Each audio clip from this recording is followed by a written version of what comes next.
Hello, everyone. Welcome to Wacom at LightBox. We are happy to have supported this annual gathering of creatives and creativity since its inception 3 years ago. Before we start, we have some housekeeping items to go through. During the session, please respect the presenters and refrain from self-promotion in the chat. You are welcome to exchange information during the commercial breaks. If you have any questions for the presenters, please drop them in the chat. Due to time constraints, we may not be able to get to all the questions. All sessions will be recorded and archived on Wacom's YouTube channel. To see the full lineup of presentations, activities, product giveaways, and more brought to you by Wacom during this year's LightBox Expo, please visit lightbox.wacom.com. Wacom works with a wide range of software partners to bring you the highest levels of compatibility and integration. Our LightBox efforts would not be possible without our partners, Magma Studio, Toon Boom, Clip Studio Paint, Adobe, and MSI. And for all of you who have been wondering these 40 years of Wacom's bringing you the best pen tablets and pen displays, how we pronounce our name. Our name is pronounced Wa, which means harmony in Japanese, and Com as in computer, so Wacom. But we still answer to Wacom or Wacom.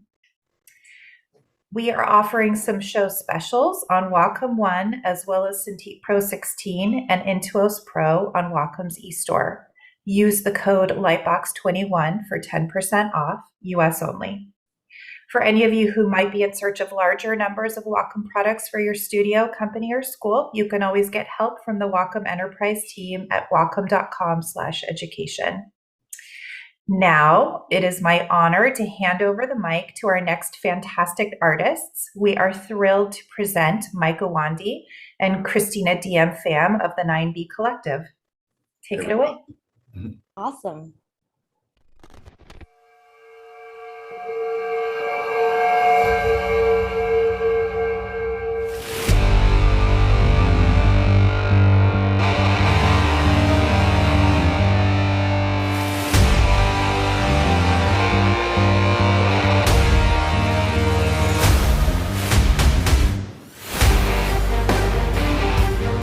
Outstanding.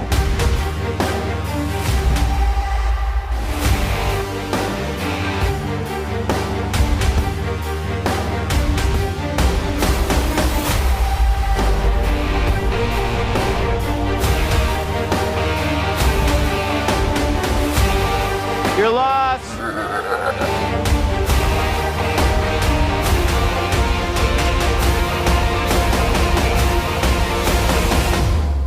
Pants.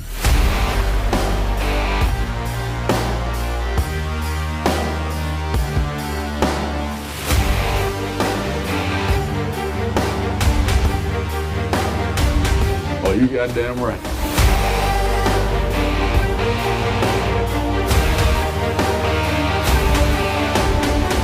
I want to be counted.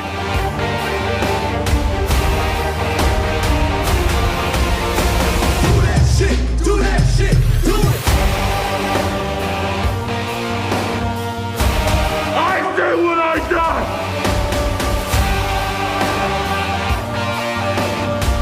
Oh, was that a threat?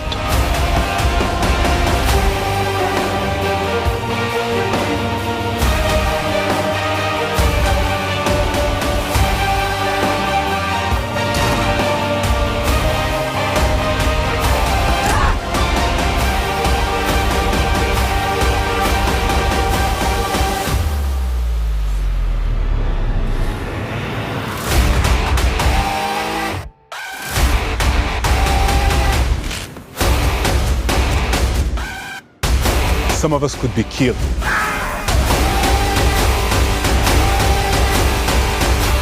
Welcome back.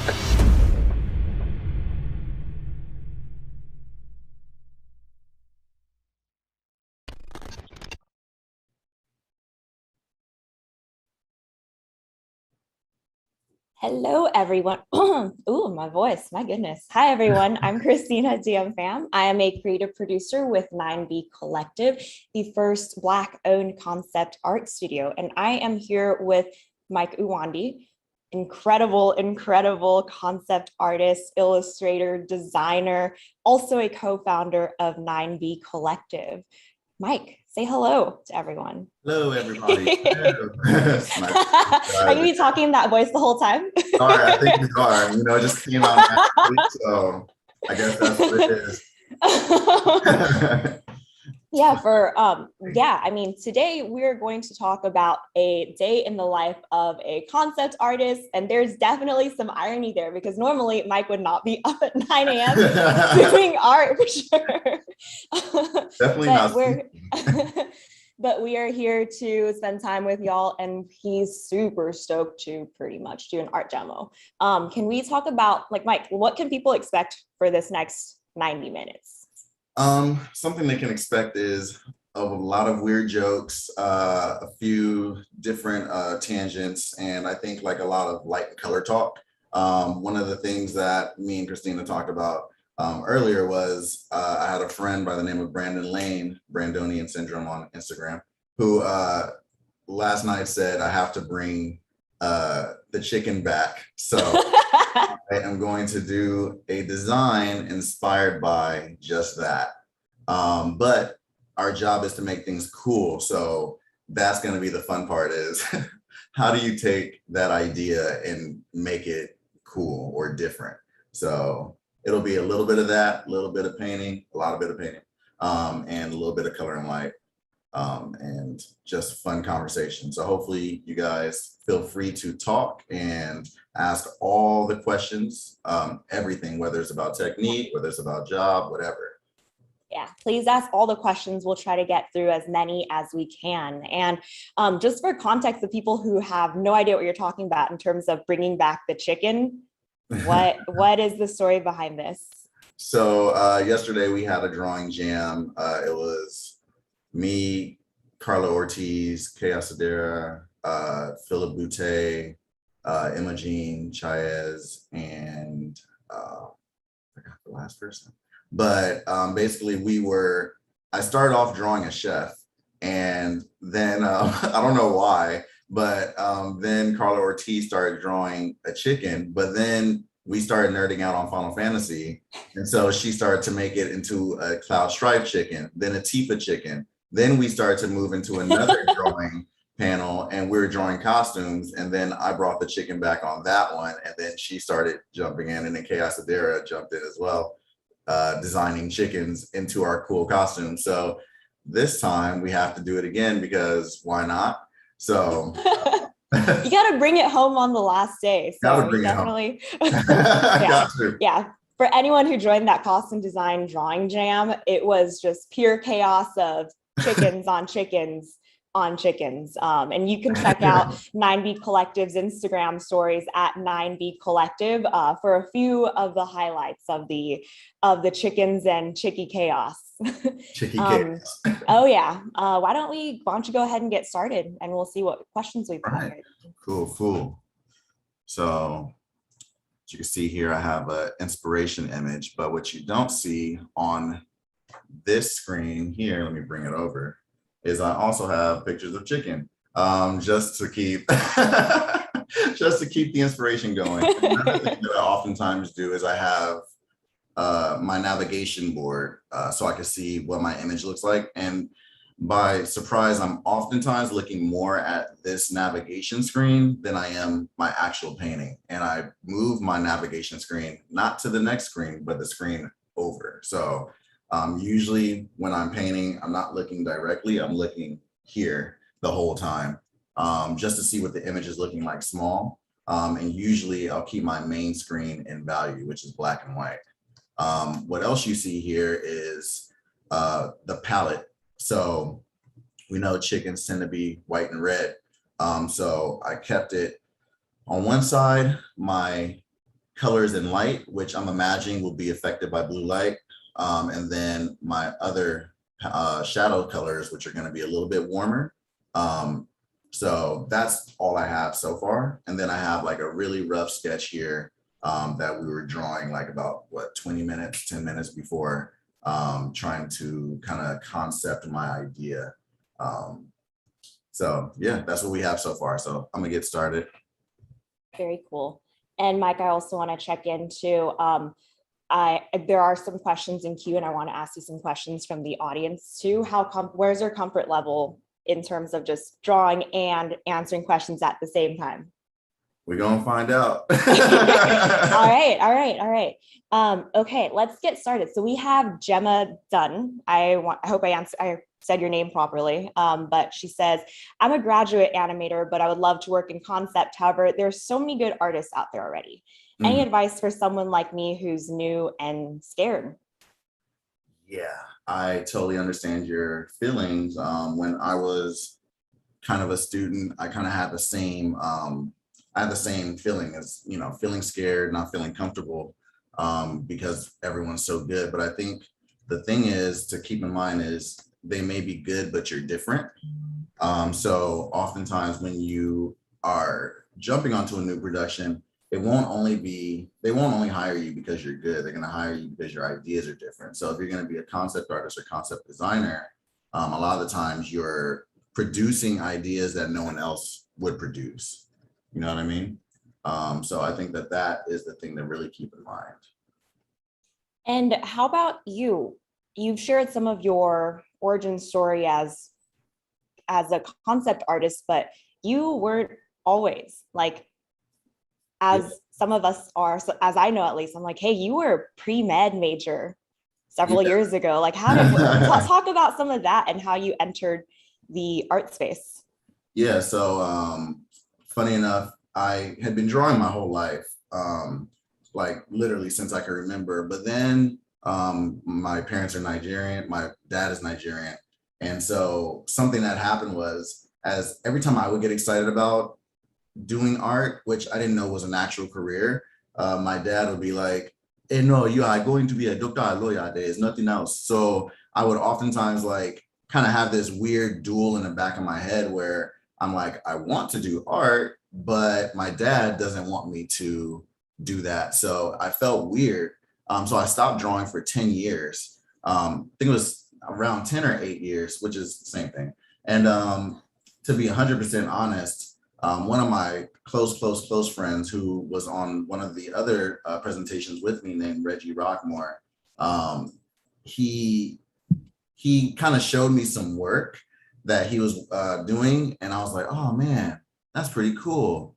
And at the time also, I was dating someone who was totally not even an illustrator, but she showed me some of her paintings, and I was like, I remember I used to do that. She was like, oh, you should get back into it. And I was like, yeah, no, that time has passed. But lastly, I remember someone really close to me, actually the guy who got me into video games, got me into art, got me into everything. Basically, I see him as a big brother. One of the big things he said before he passed was, oh man, I really wish you would get back into that art thing. So all of those things combined kind of ignited something in me. And then I just luckily had a great mom as support who was in the back of my ear, in my ear, I know you're going to school to be a doctor, but I really wish you would get back into art. And I was like, you know what? And so I took a chance and applied to pre-med school as well as my art school. And I said, whatever happens, happens. And I got into art school first. So I took it there and went as far as I could. And, it's great. I don't regret it whatsoever. You're doing great. You're doing great, kid. Thank you. Shout out to the moms. Also, Jenny Uwandi, we love her. Right? Mom is so cool. So gangster. Okay, so we have another question right now. Let's talk about, let's see where we at here. What would you say the difference is between concept art and illustration? And this question is specifically for games and animation. Ooh, okay. So concept art and illustration. I think either way you're designing when it comes to doing concept art and illustration, the difference is what you're designing. Oftentimes in illustration, you're designing a scene, right? So you're coming up with the idea of, oh, I'm going to I'm gonna compose an image with, 10 people on screen fighting a gigantic golem or something, right? Golem. And that's cool, right? Oftentimes you can create and design while you're doing that too, but it's not the same. You'll be creating variations of an illustration. So thumbnails, showing different lighting cues and things of that nature. Whereas doing concept art, you're oftentimes, depending on what you're concepting, say if you're concepting characters, you're going to be doing a lot of designing multiple characters, multiple poses, different angles, and kind of going more into designing their clothes, what like their origin story and where they're coming from, and putting that all into something that someone can break down within like the second that they look at them. So it's like the difference between composing an image or designing an image and designing a character or designing an environment. That's how I would best describe it. Cool, man. All right, what have we got here, kiddo? So right now I'm playing with my warms and cools, and I'm jumping into something that I know is going to give me confidence first. So I always do that. I'll pick like the smallest part and say like, okay, like, does that feel right? And once I feel good about that specific area, then I'll start to flesh out the rest of the painting. Not everyone works like that, and I wouldn't even suggest working like that. But the idea that I have in my head, thanks to Brandon, is ever fleeting. So I'm trying to capture it while it's in my head. Talk about that. You said you start with the smallest part of a piece so that you can find the confidence. Talk about that some more. Yeah. So yeah. Go ahead. I was gonna say, when do you know you're like, all right, this is it. I'm gonna move forward after this part. For me, I'm usually capturing my light and shadow. And if I start on something like, say, the face, right, which is really complex, a complex form, I'm gonna be sitting there for a long time. So something like an arm is simply a tube. And I'm like, all right, cool. Yeah, I can figure that out real quick. And so I already feel pretty confident about these warms and cools. I feel like without much rendering at all, that bow staff or whatever it's going to be, maybe it's going to be like, I'm going to talk about that later. But the bow staff is like simply a tube. So we all know that there's your light, your shadow, your terminator, or you can say your center light, your highlight, your terminator, your deep shadow, your core shadow, right? And then reflected light. So like generally to me, I like to work in twos. So I'll break things down into, say, two values, my light and shadow. If it reads well, which I'm looking at this small screen, if it reads well in that, then I know then I can introduce my third value. So it's not too different from like, if we go on a few dates and I have faith in you, then I can introduce you to my parents. Kind of the same way with the third value.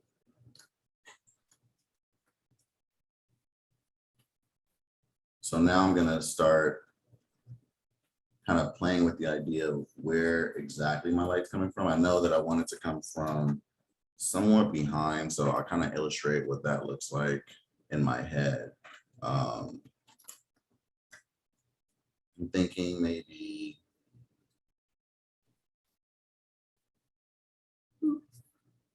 so it'll be coming, boom, from that angle.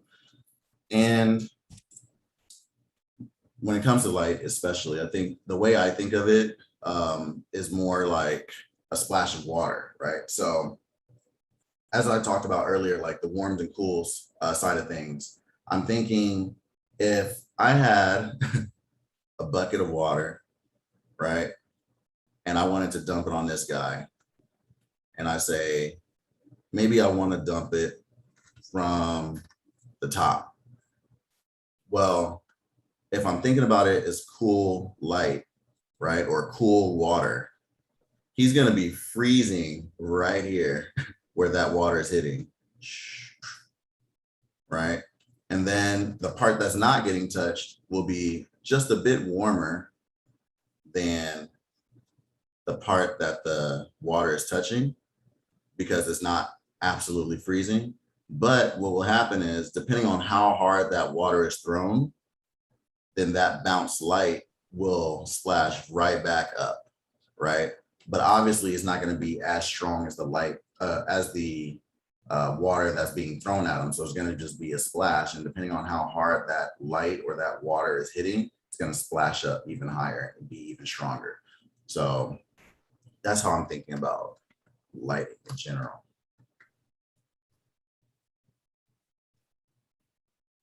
As an artist too, there are so many different areas you can focus on to better your craft.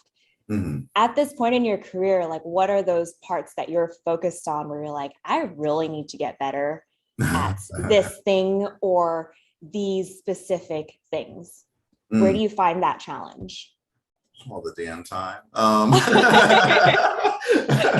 I feel like I'm constantly trying to put myself around people who I think are better than me in one shape or form. And what ends up happening is you start to accumulate different skill sets that you would have never thought about before. So for me, I think, you know, there's still things that trouble me quite a bit. Drawing hands, drawing feet, like easily.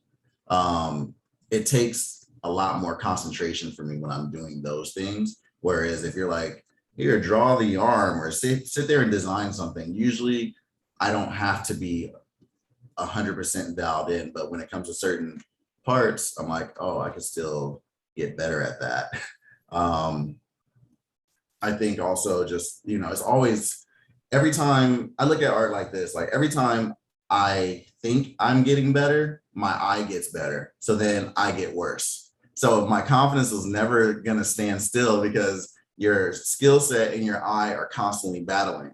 And the reason why it's important to constantly be building your eye is for that very reason. You know, there's certain people who are like, I'm good. There's nothing else for me to learn. And it's like, man. Definitely not the attitude to have. Hits you hard, you know? So I think like it's really good to constantly be inspired by others. I don't just look at concept art. I look at a lot of other things to constantly improve my eye and just not really turning anything down, you know, in the sense of, you know, I'll look at fine art, which I love. I'll look at animation. I'll look at live action. I'll look at everything, even abstract art, which took me a long time to really truly appreciate and understand.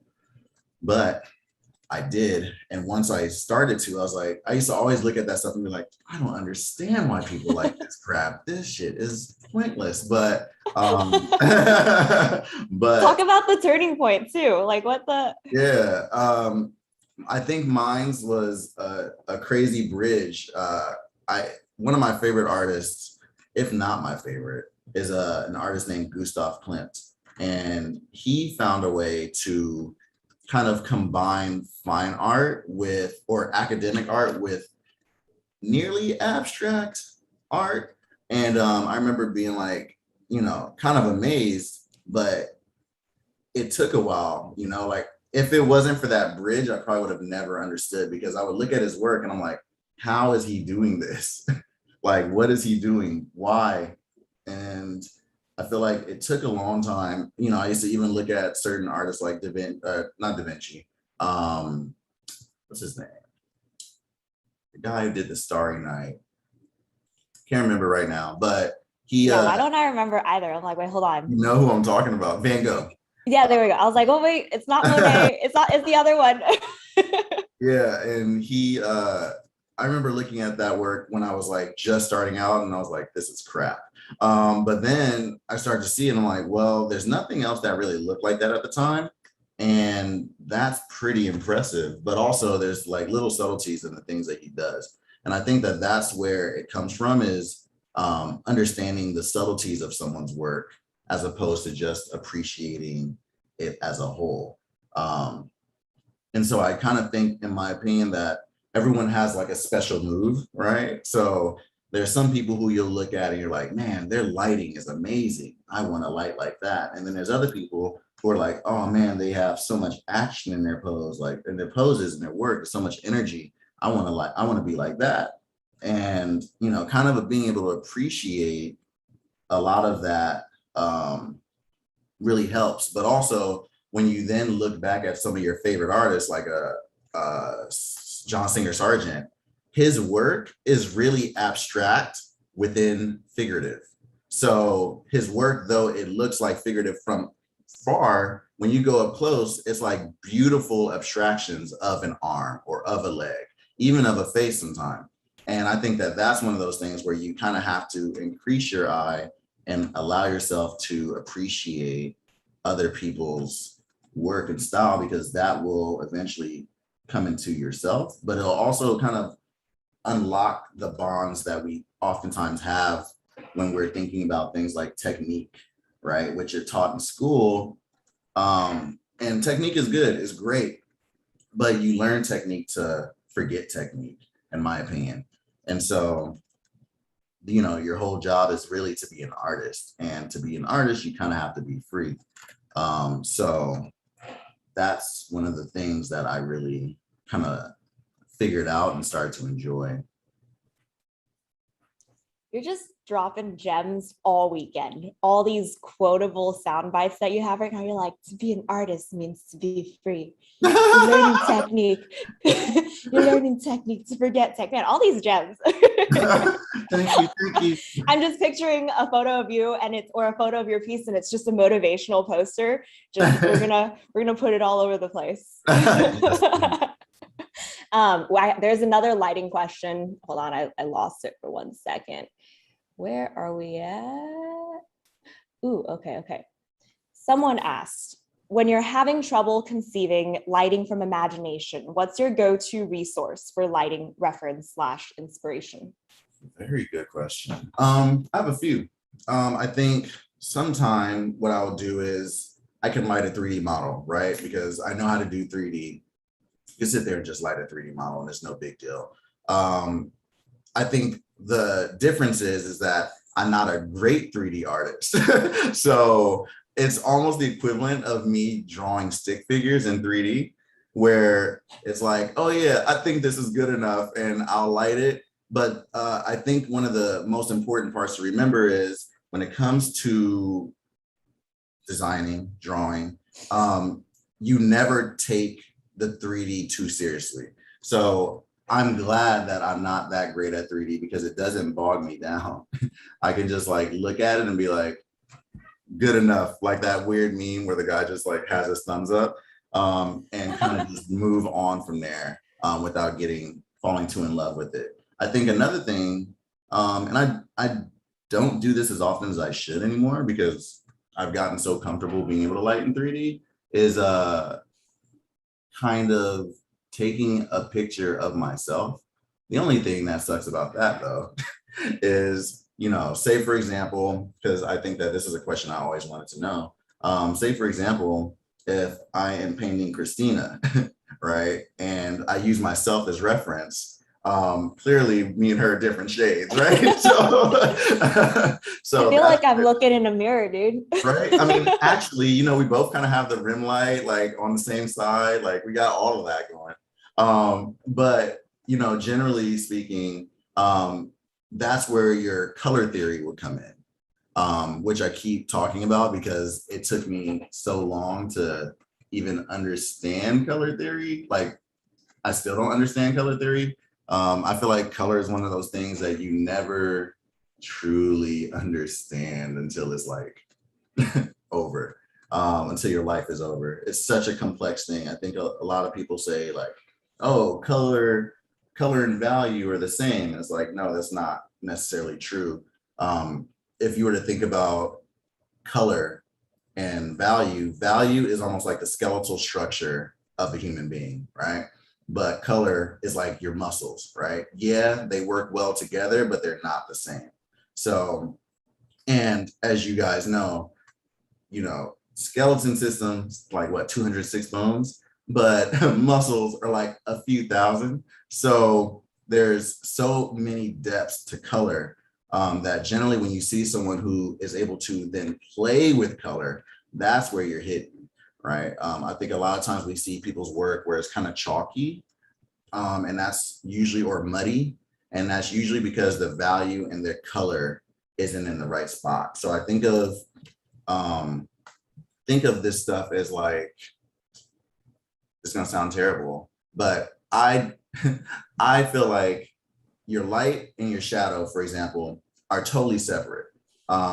They almost practice discrimination in the worst way, where your lightest lights and your darkest dark should never hit. They should never be in the same spot. So when I start to work in my shadow, right, this is probably the range that I'm gonna be in for my light.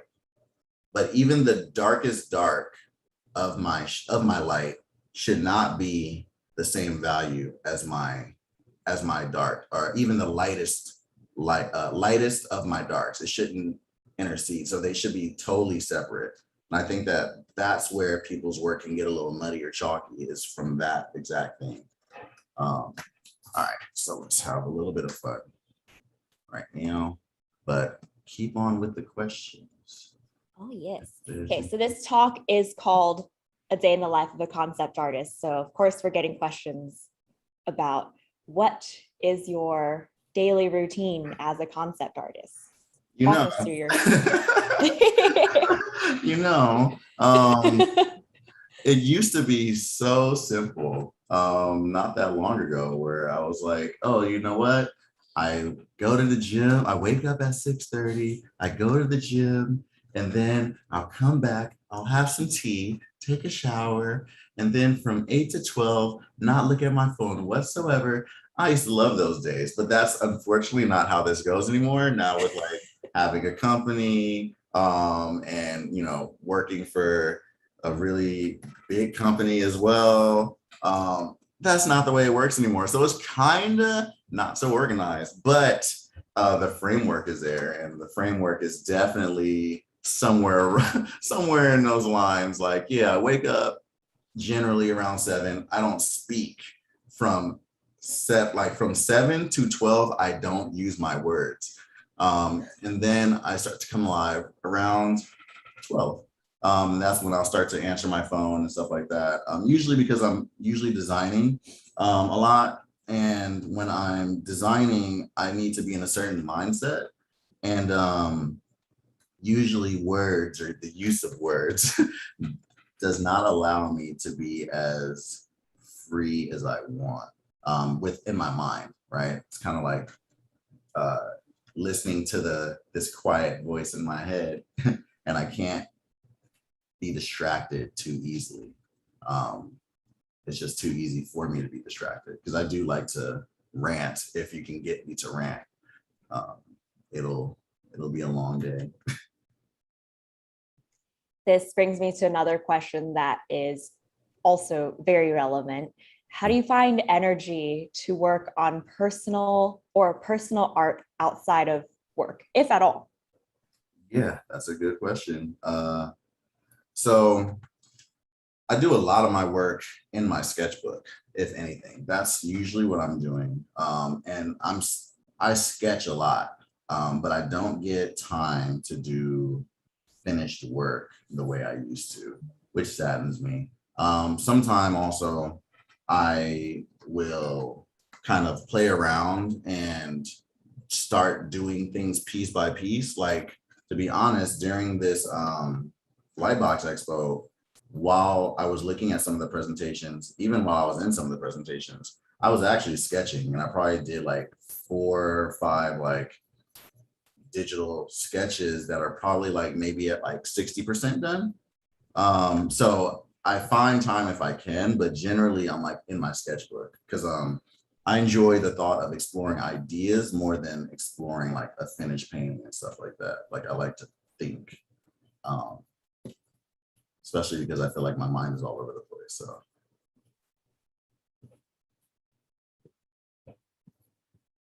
Let's see what else. We've got so many good questions. Let's see what we've got. All right. I want to talk a little bit about 9B as well. Let's kind of start with the very beginning of how did 9B Collective come to fruition? Oh, that's a funny one. So there's a whole bunch of different ways. And I feel like that's why it was meant to be. Phil and Alice all had these ideas totally separate. And funny enough, I know I was thinking about this stuff since I don't even know how long. Like, you know, like I said, one of the people who were closest to me, he said like, yo, you know, I really wish that we can do a company together. And I know for myself, I was always like, oh man, like I really wish there was a spot where, you know, I wish I had the support that I wanted coming up.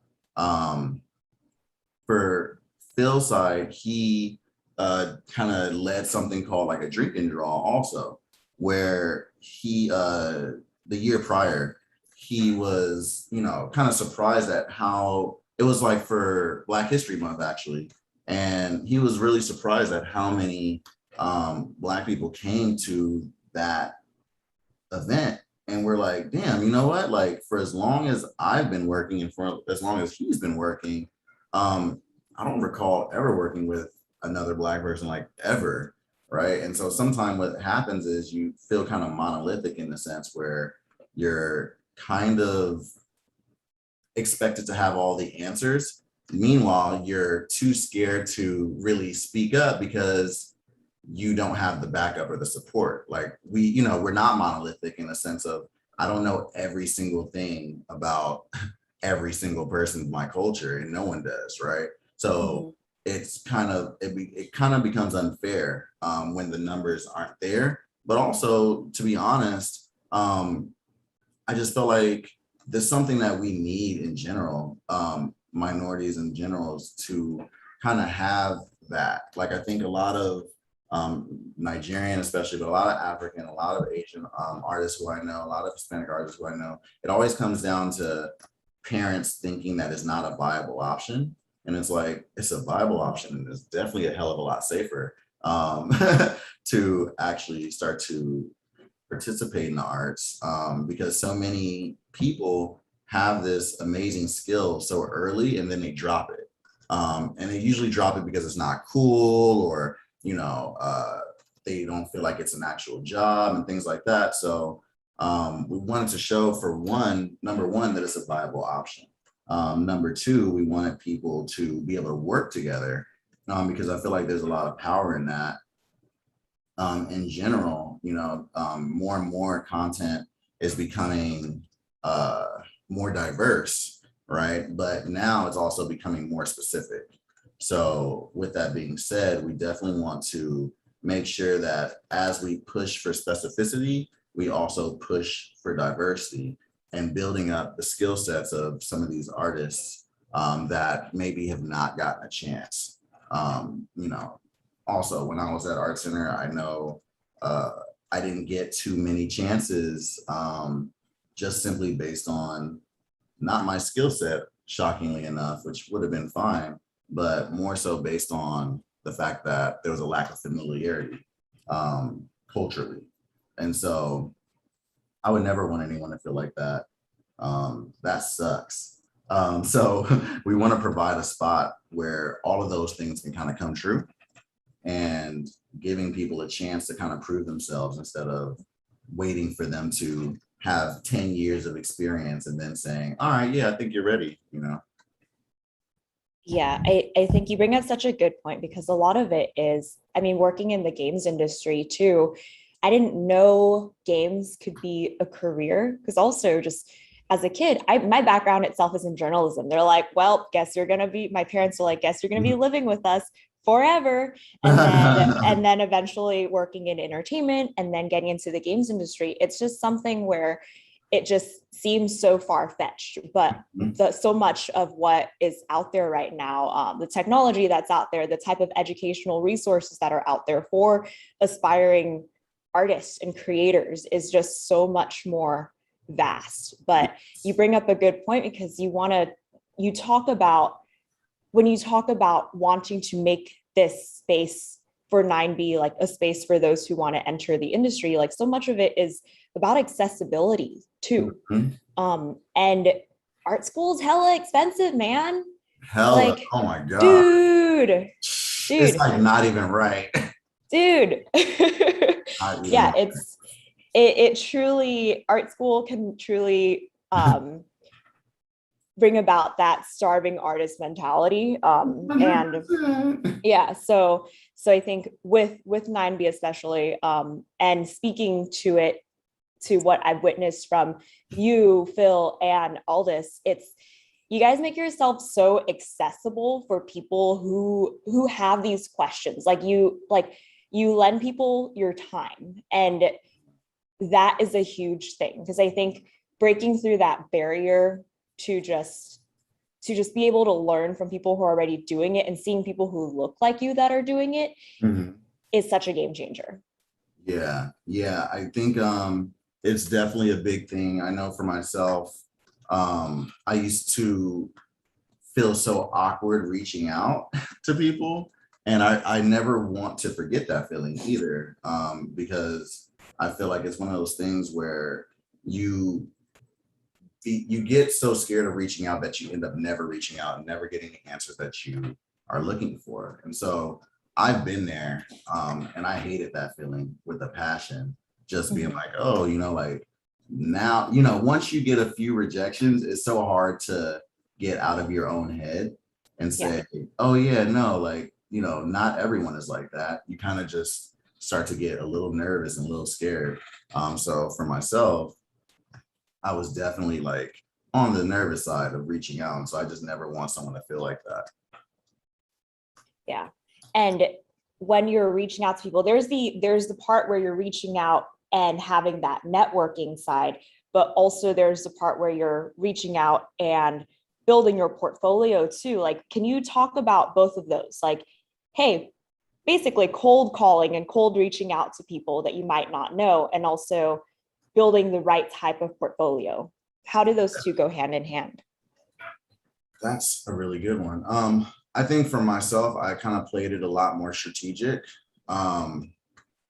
I would go to everything. I would listen to everyone and everything that they had to say. And I would really take it seriously in the sense of I would put my work up to other artists who I admired. And I would be like, I'm not going to approach this person until I feel like I'm at least relatively close. And so I think that that's one of those things to keep in mind is, it's good to get criticism, but when it comes to getting criticism for a job, there's different ways to kind of go about it. I would take certain classes in a certain order to make sure that by the time I met up with, someone I really admired, they wouldn't give me the same criticism that someone else would have. Like, there's nothing worse. You almost have to treat it like, I compare everything to something. You almost have to treat it like it's a video game and like you only have a few potions, right? You don't want to just use up your potions for the simplest or for the silliest reason. So for myself, I would be like, all right, if I approach Christina and say, hey, look at my portfolio. And then she says, well, you really need to work on your lighting. I'm going to work on my lighting before showing it to someone else, because what would happen if you then show it to Brandon Lane? He's going to be like, you should work on your lighting. Now you just literally used up 2 potions when it should have only taken 1. So I tried to do that, where I would ask the people who, well, this could be a cool cut. I would ask the people the questions, and then I would make sure that I did exactly what they said. And something that actually happened almost years later was when I got hired at a certain mystical place. A lot of the people who worked there were my teachers at one point. And they were like, oh yeah, I remember Mike. He was a great student. He always does exactly what you say when you tell him to do it. And it was like, oh, wow, that got me one of the jobs of my dreams, So it's kind of funny how that works. But, you kind of want to remember that, like, people remember you, whether for the best or for the worst. But you definitely don't want to be the guy who's like, you don't want to be the person where they're like, yeah, he never listens or she never listens. That's terrible. Oh, that's a deep cut. Yeah. So 9B specifically, can you talk about some of the different projects the teams working on and what that looks like, how you go about selecting artists for those projects? Yes. So there's a few ways. I think one of the big ways is we do a lot of searching online and things of that nature. And we even do, reach outs, especially. And sometimes, or all of the time, it almost always comes down to, yo, I reached out to this person. He was super cool. Let's put him on the roster. I've also had times where it's been like someone is really good, but they kind of came off as like not so cool. And it's like, okay, cool. Like, I'm gonna leave that alone, So a lot of times we go through Instagram, we go through our station, we go through all these sites, and we find people that way. And we pretty much have like a long list of people who we've been, looking at, and we're just waiting for, maybe there'd be something like small, like, oh, like this person's almost there, but not quite yet, but we're gonna keep an eye on them. Things like that, I think, help a lot. So generally when we're putting teams together, we're really looking at the styles that they're working in and kind of saying like, oh, you know what? I think that this person will be really good for this job, or this person will be really good for that. And that's usually how it goes. And also I want to take this time to talk about a form that the 9B team has put together. So if y'all visit our Instagram at 9B Collective and click on the link in our bio, you'll see a few items that you can select from. And there's one that says, fill out this form to learn more about 9B Collective. So for those of y'all that have been messaging the account to ask about how you can get more information or get involved or even get your portfolio potentially looked at, there's a form there where you can provide all that information, your name, your email, a link to your portfolio. Please, please, please, I can't emphasize that enough. For those actually interested in, if you express an interest in 9B, please provide your portfolio so that our team has something to look at. Just saying that you're interested is awesome, and we appreciate that, but also we need to be able to see work as well, because 9B is a concept art studio, so we definitely want to look at art from folks when we're evaluating artists as well. I actually want to touch on that because that was a really good point, and I kind of brought it up. I brought it up before in one of the other talks, but this definitely needs to be said again. I think that when it comes to reaching out to people, right? Like, because I had to learn this skill myself. It's really important that you understand that most people don't have time, right? Like, Christina has multiple things going on. I have multiple things going on. Phil has multiple things going on. And so generally expect that most of the time, your art director who you're reaching out to has a million things going on. So a skill that I learned by emailing 1,000,001 people has been to constantly, when I would hit someone up, I would shorten that email as much as I can. It would be like, hey, my name is, this is what I want to do. The reason why I'm contacting you is because please check out my work here. And all of it was like less than a paragraph. I got to a point where it almost became an art, where I would have that thing, like it would be 4 lines max. And I would space it out in a certain way so it doesn't look like when someone opens it up, they're overwhelmed, because that can happen too. You're like, whoa, this is a lot of verbal vomit. I just not even gonna read it. You wanna make sure that you're being very precise with your words and making sure that, it's almost showing common courtesy, where you're kind of thinking about someone else. You're like, hey, I know you don't have time. Oops. This is always a nightmare when you throw the wrong thing on the wrong layer. But you want to make sure that like you're understanding, like, hey, I know you don't have time, so let me make this easy for you. And I used to do that a lot, is I would just try and make it as easy for the person I'm trying to contact as possible. To say, hey, and they would oftentimes reply. And I noticed that change in things when it got to a point where in the beginning, no one was replying, and then everyone would reply. So I think that that's one of those things to think about, is making sure that when you contact people, you're very precise with how you're very conscious of how you're like informing them what you want to do or what you want from them. Yeah, it certainly goes both ways, because people can feel that energy through your email too. Like, people are not obligated to reply to you, but if you're speaking to them in a respectful and courteous manner, and it's like you're expressing interest but also an appreciation for time, chances are someone's going to reply to you. But if an email comes off as like, this person is almost obligated, or it feels like they owe you something, then that puts kind of that just kind of puts a wrench in the mix. Oh yeah. And you can definitely feel the energy, whether like you can feel the energy through email, you can definitely feel the energy through like an in-person too. So, so yes, keep it short and sweet, but please include your portfolio. And also, Mike, for 9B specifically, because y'all are working on so many different projects, how can folks build a portfolio that is reflective of what 9B is looking for right now? And that can change later on, but in the near future. Yeah. Damn, that was a really good question. Oh, thanks. That was mine. Too good. I don't like it.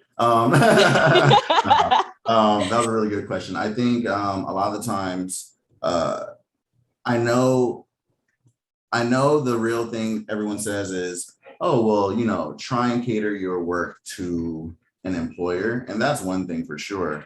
I think another thing though is also doing what feels natural to you. Because what you don't want is to be in a situation where you're doing work that is not reflective of your skill set, because it'll always come off flat, no matter what. So, for example, I do a lot of dark, moody things. I'm a dark, moody person. I'm playing.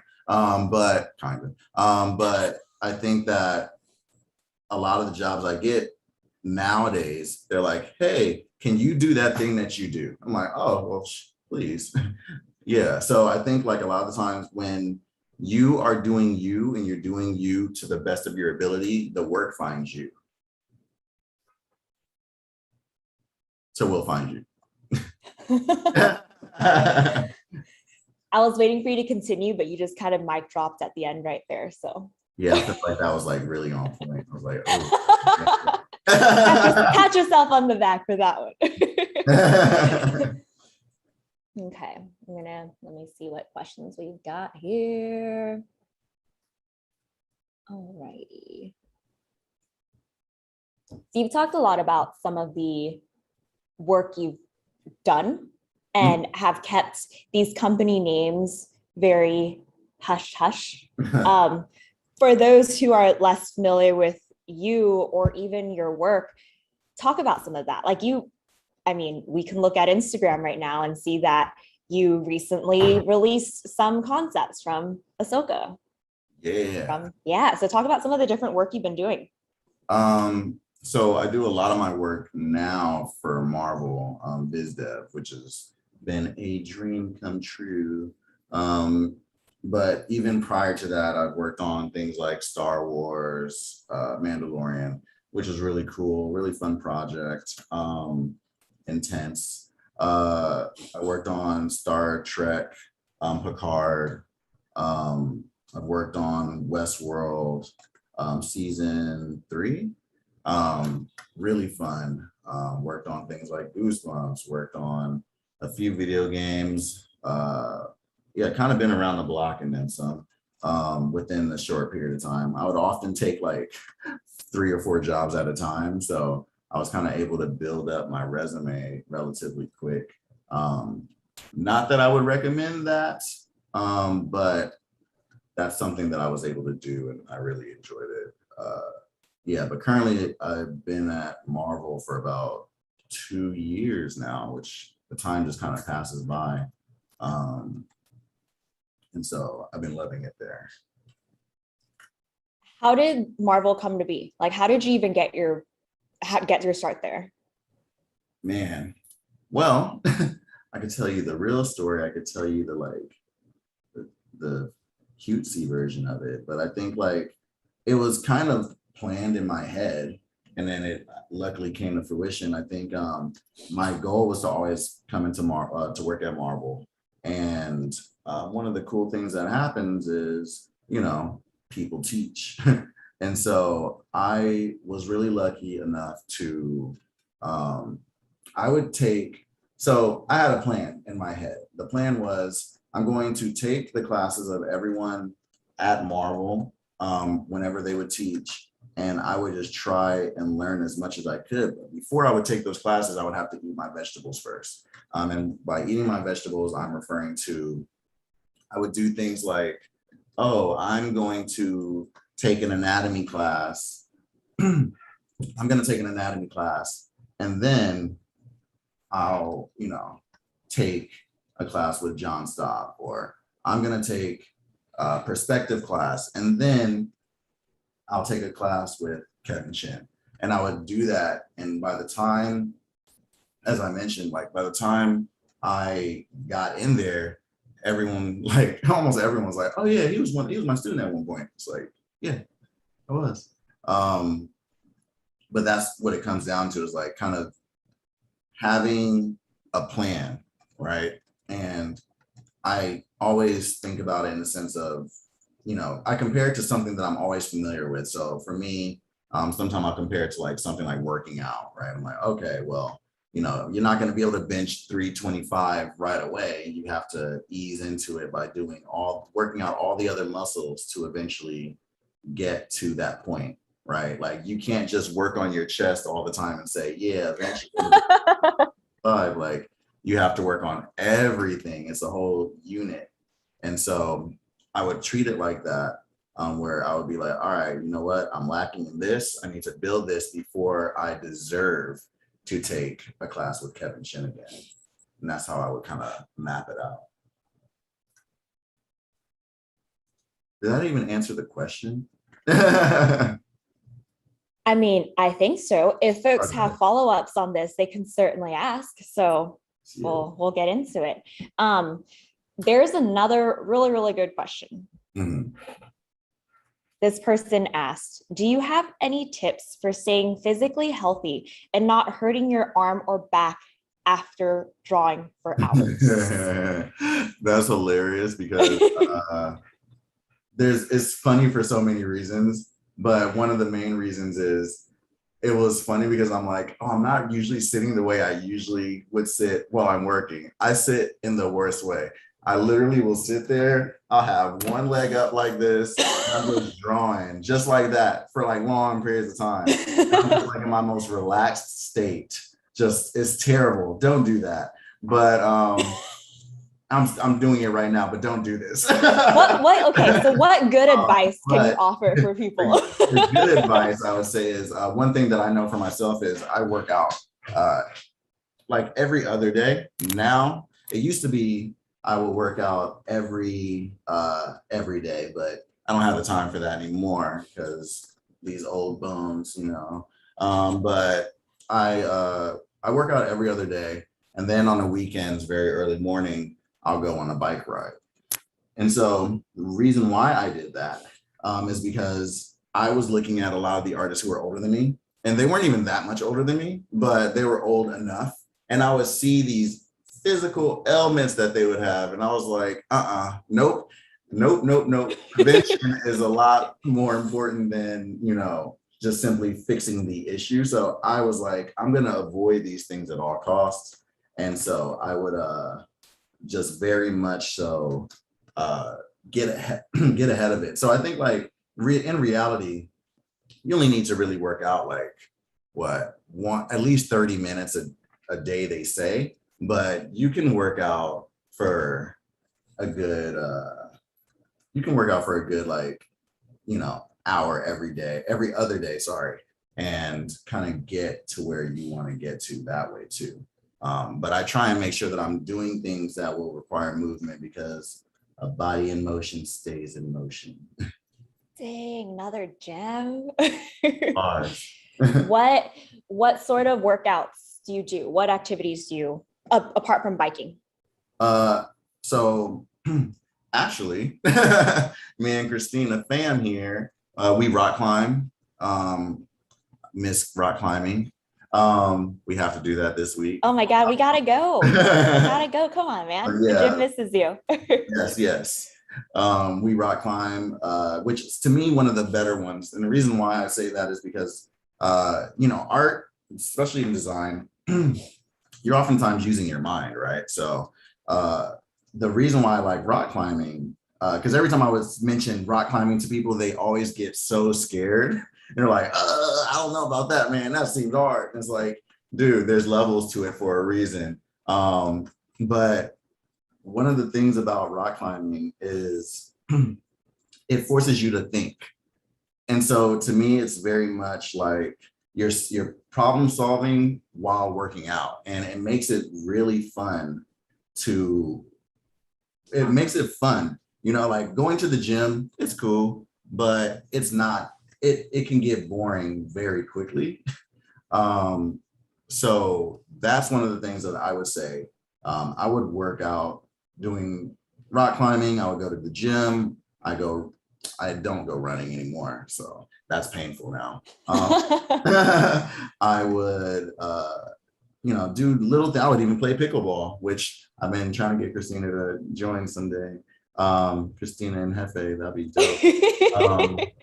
But they make fun of me all the time because they're like, I don't make fun of you. No. What are you talking about? I make fun of the fact that the people there school you in pickleball. Destroying me. Yeah. Yeah, I be getting destroyed by like the older peeps, and it's great. It's always good to humble yourself. I think another thing, if you want to get humbled, is do jujitsu. That'll always that's one sport that just Big keeps time. on giving. So talk about body awareness in rock climbing. Body awareness in jujitsu is just a whole another playing field too. It seriously is. But I think it's so great because I think the more humble you are, the more understanding you are of your weaknesses, and that can relate right back to art. I think a lot of the times, that awareness of, simply being like, I suck. That's great. That's a good spot to be in. It's good to understand that you still have time to grow. But it's also very easy to get full of yourself if you are working on a lot of cool projects and stuff like that. So the way that you can humble yourself is always stepping outside of your comfort zone and getting destroyed. I get destroyed professionally, but I still get destroyed every week. So, and getting destroyed professionally means I'm doing things outside of my comfort zone for as long as I can get away with it. And then once it's time for me to turn it in, I go right into what I know is going to get the job done on time.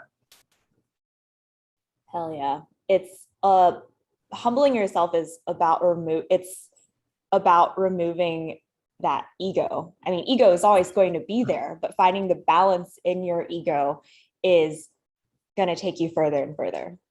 100%. So we have another question from Renee, I believe. So this person asked, hey, Mike, I'm building a League of Legends splash art portfolio around my skins designs. Do you think that if my designing skills are not the best, that's going to hurt my portfolio, or should I not worry about it? So if I'm hearing correctly, you're saying that you're working on a splash screen type of thing, right? That is going to be my assumption, because League of Legends has their illustration team with all the different skins, and this illustration team and the splash artists, or the splash skins. Yeah. So that's a really good question. this is what I would say.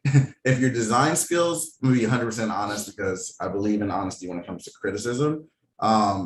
If your design skills are not the best, that will hurt.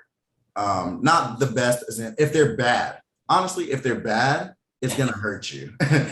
You definitely want to be in a spot where you don't want them to get distracted with the BS. So I know for myself, this was a lesson I had to learn from personally, where I would sit there and I would be like, yeah, I'm gonna design this really cool thing. And I'll put so much effort into designing because that's what I like to do. And then my presentation would be so ass.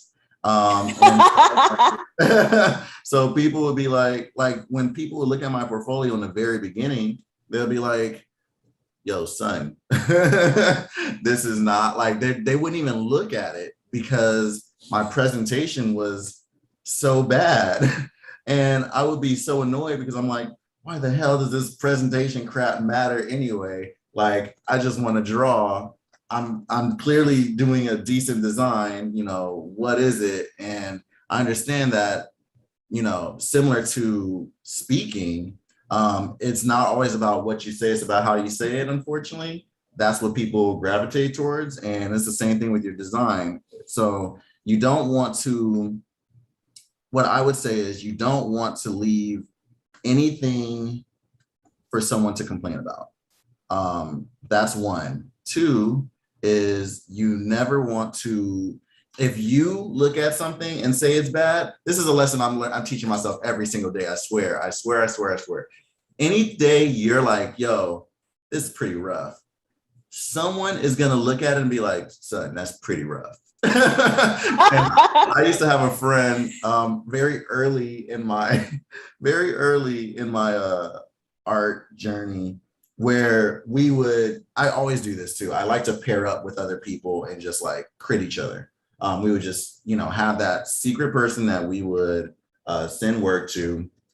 And every time, I swear to you, every single time, I would look at my work and I'll be like, yeah, I know that arm is a little off, but you know, I don't feel like doing it.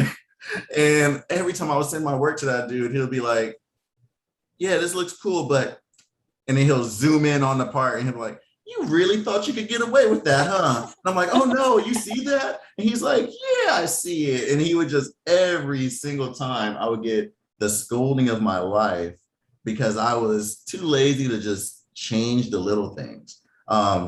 So it's kind of funny because, you know, I think it's a good idea to just be aware that if you see something, everybody sees it when it comes to your art. Because as I mentioned earlier, your eye, right, is very, very important. And, you know, what most people don't recognize, it even took me a while, and I'm still understanding it now, is that if you're looking up to somebody and you think that you see something, they see it for real. Like their eye is even more advanced than yours is going to be, most likely. So they're going to see every little flaw, every little thing that you're doing, and they're going to be like, yeah, nah. Right? So where did this little man come from? Oh, yeah. Well, he can stay there for a while. But yeah, like I would see, and it would be crazy because then I remember I would get crits because I very much would show my work to a lot of people. I still do. No, I don't. But I would show my work to a lot of people and I'll be like, hey, like, what do you think? And they would give me their honest criticisms and they would be like, yeah, this is wrong, or, you know, perspective's a little off or whatever. And what would end up happening is once my eye developed, I was like, oh shit, I can't believe I was showing this. I totally understand what they were talking about. It's like one of the most awkward feelings because you just have to understand that like most professionals, their eye is so upper tier that they're gonna see it all of it. So I think go ahead. Yeah, so that's the end of that.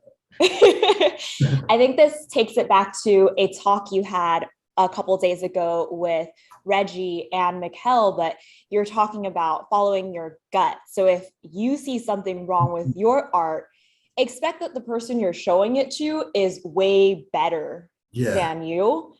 But also you want that person to be way better than you, because that's also how it helps you as an artist, and that helps you grow as an artist. So 100%. And I want to piggyback off of that too. Like those people are going to have a little bit more insight. And I had a thing, I don't know where I got it from, but kudos to whoever gave me the idea. When I was in school, I was like, I'm gonna fail as fast as possible. And so by that, I mean, when you're learning something, you don't recognize how much of your process or how fast you get good comes from your ability to fail, right? And you fail, you learn lessons. So that being said, I would try and do things that I know were outside of my comfort zone. If someone was watching and I'm sending my stuff to get critiqued, I would send it to people and they'll be like, oh, work on your values. Oh, work on this. Oh, work on that. And I would keep working on those things and I would just keep on adding. So for example, this really happened, real story. I would take a perspective class, and when I was taking that perspective class, I was, he said the first 2 weeks, you guys just have to you can use marker to do value, but you can also do line after 3 weeks. It was a 10-week or 14-week, can't remember, course. And so while everyone else stopped using their markers for their values, I kept using my markers for my values. And so he would crit me on not only my drawing, but my values as well.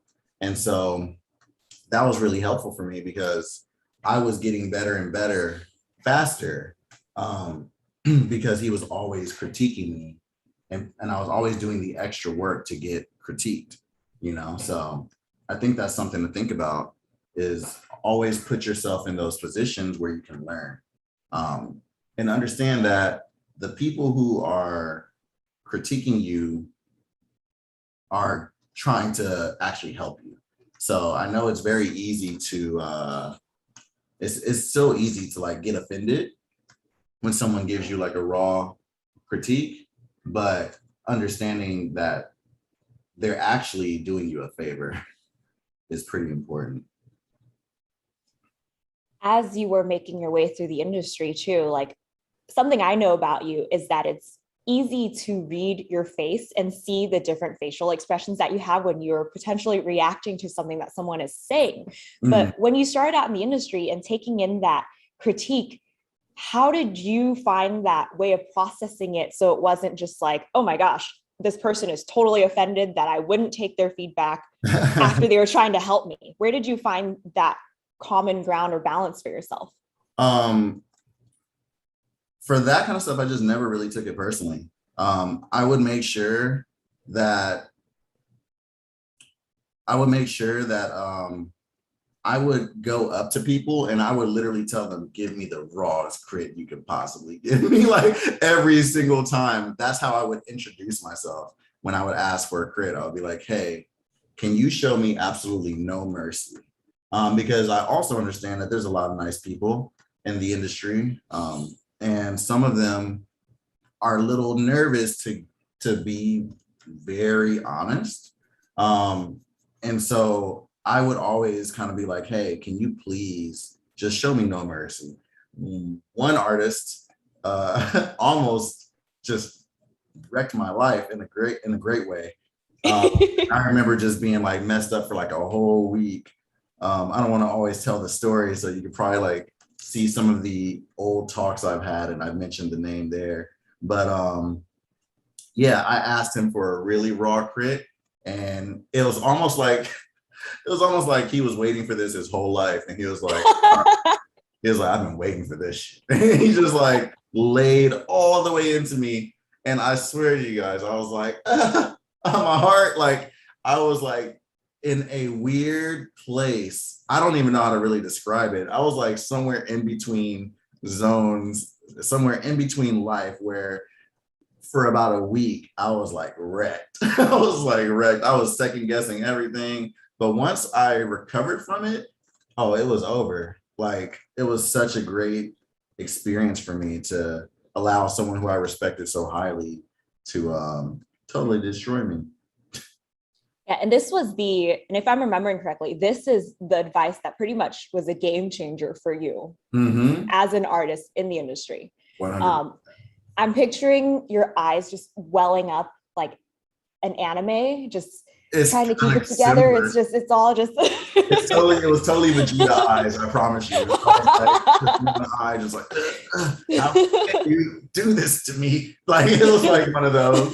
It was rough. It was really rough in those streets that day. I was like, I locked myself in the room. It was rough. I loved it. There's just the whole montage playing around you. Like, yeah. It was. I swear it was. I feel like it was. It's like, so I'm watching the YouTube right now, and I see that we have Philip Boutte in the house.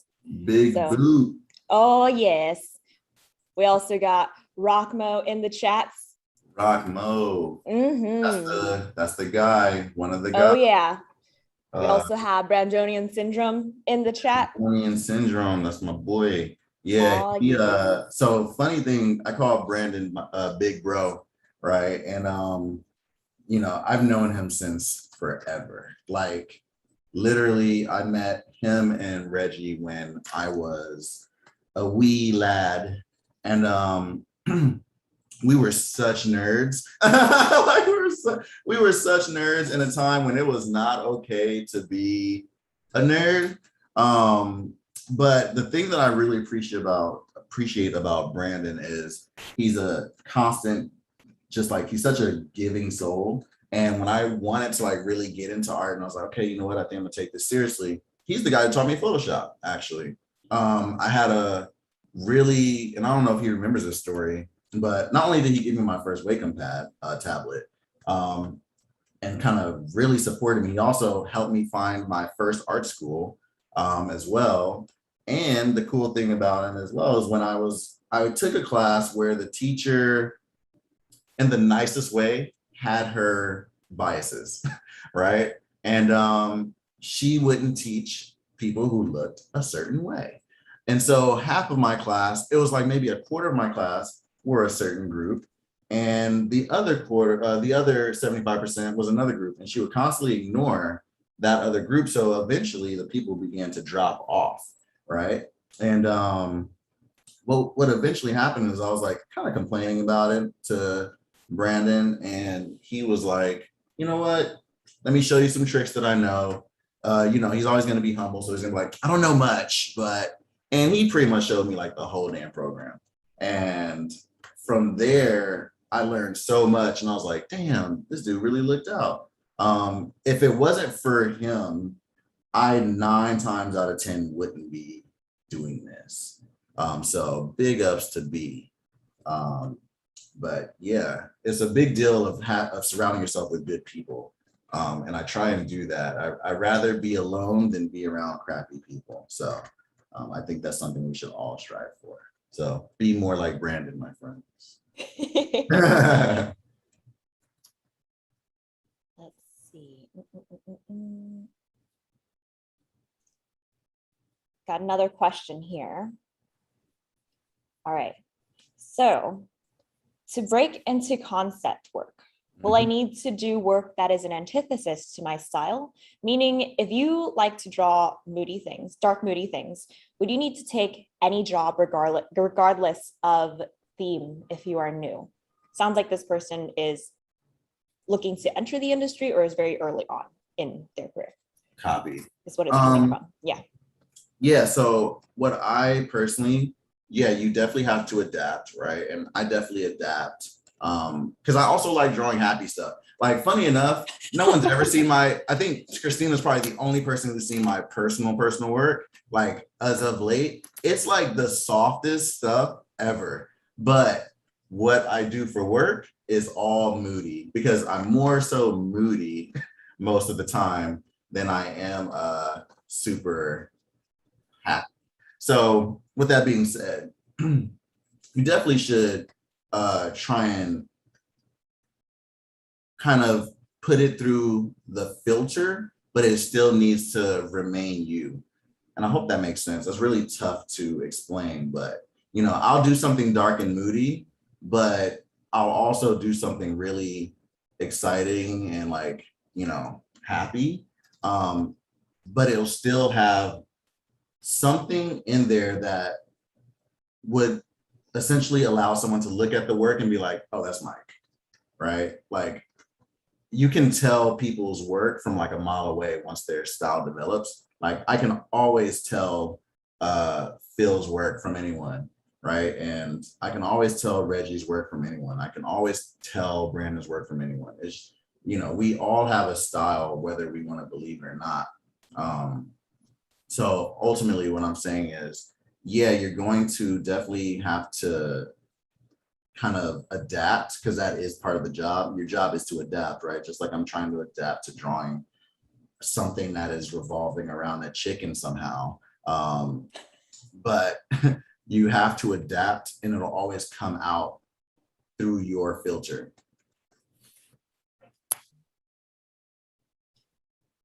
Okay, so we've got a very particular question that has come up multiple times at this point, so I must ask it. A certain individual asked, how do you deal with being so handsome all the time? I don't know. I don't know. I don't think about it. Can you walk us through that process of your handsomeness and what that means? Is someone trying to make me blush on camera? May they burn. Taking care of yourself is pretty important while doing this job. So definitely do that. That's it. The end. I don't want any more details. But yeah, I think I just want to talk about like the taking care of yourself a bit, because it's really important. I think our industry especially tends to kind of support the grind or support the like hustle, and that's cool too. I definitely support that, but I definitely think that it's important to really take care of yourself and like make sure that, you know, your health doesn't fail, because what you may sometimes fail to realize is your mind and your spirit are connected, but so is your body, right? So when you're feeling like crap inherently, your work, you may not be producing your best. And so it's definitely important to take care of yourself. Also, notice the name of this brush is Unbreak My Heart. It's one that is rarely used, but when I use it, it means business. You talk about, we have about a little less than 10 minutes left, but I do want to circle back to earlier, where at one point you were talking about how you have 3 to 4 jobs, or you're working on 3 to 4 gigs at the same time. And that like is pretty much you putting in way more than full time. If I remember, you were working 12 to 14-hour days, which is a lot. Like, can you talk about how you found that balance, if at all, within that time, and how you came to find that balance afterwards? Bro, there was no balance. I was dying. I was dying. Look, I want to keep it 100 with you guys, because I want you guys to truly know how bad this is. I am probably one of the most healthy people I've ever known in my life, right? And I didn't notice, because I was obsessed with my craft, in which I still am obsessed, but I control it now. And when I look at pictures of myself, when I thought I was taking care of myself from that era, oof, I would have never known. And what it came down to is I started to tell people, yo, how did you let me fall that hard? You didn't tell me. I started to blame everybody else. I was like, yo, you let me die. You let me. So I think, we interventioned you. Come on. yeah, no, for real though. Like seriously. it was a real thing. And I was probably my most unhealthy, definitely my most unattractive time. I gained weight and stuff like that. And I literally was like, I can't gain weight. It's impossible. And then, so basically what I'm saying is make sure that you're taking care of yourself, because the industry, when you die, it will move on. So make sure that, you know, you are doing what you have to do to keep yourself alive, right? It's really important. I can't stress that enough. Embrace the grind, but also embrace taking care of yourself. Oh, yes. It starts with self. I also do want to call out that Phil suggests also taking care of yourself means putting on lotion. So just I knew it. it's, you know, it's just I had to point that out. Totally understand. Totally understand. Um, Phil is a good example of someone who knows how to take care of himself, though. When you look at that dude, his skin is like always glowing. It's like, what? Like, how is this possible? Be like Phil in that respect. That dude knows how to take care of himself. There's a hashtag in the chat for hashtag be like Brandon, given that he's very much helped you grow a career, but now I will probably see the hashtag be like Phil too. Something funny about Brandon is Brandon, despite his age, has not aged at all. Like since I've known him, and I'm like, well, clearly Brandon's taking care of himself too. So be like Brandon also. So as you guys can see, I'm gonna start collapsing layers. So something I'm doing now is this whole painting was more of a light color thing, because I think you guys can kind of see where this is going in the sense of it's not done by a long shot. But when I look at it from here, I'm like, oh yeah, that looks rendered, but it's actually very little rendered in this respect. So, and I'll probably continue on with this when I do it for personal work, and probably post it by, I don't want to give you guys no promises because life is hard, but don't commit to it just yet. Yeah, not going to commit to it just yet, but I'm gonna just play with some small minute details in the meantime. I don't know why I thought we had more time. Yeah, dude, time just flew by super quickly. It really Any parting, first off, thank you so much for everyone who joined us for this art demo. Thanks for all of y'all who asked questions. We're so sorry we couldn't get to all of them.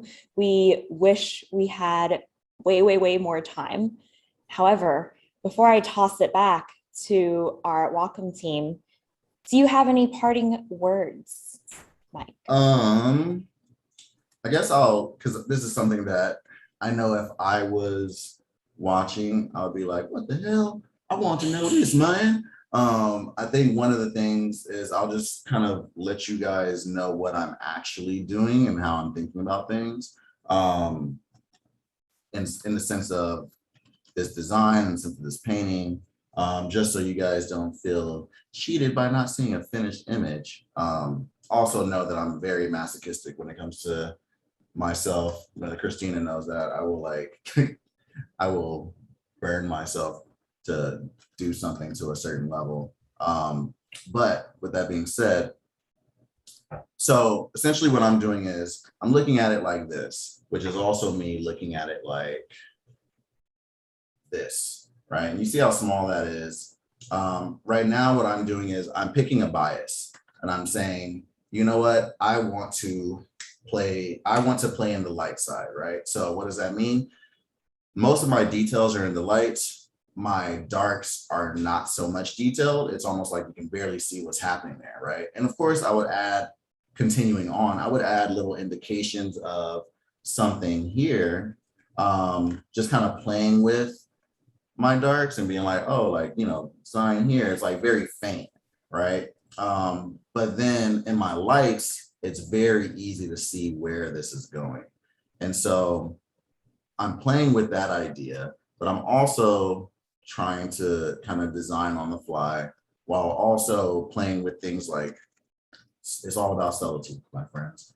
Playing here, which is like a relatively warm area. The closer your shadow is to a surface, the warmer it gets, and the further it gets away, the cooler it gets. So you notice that color change there, right?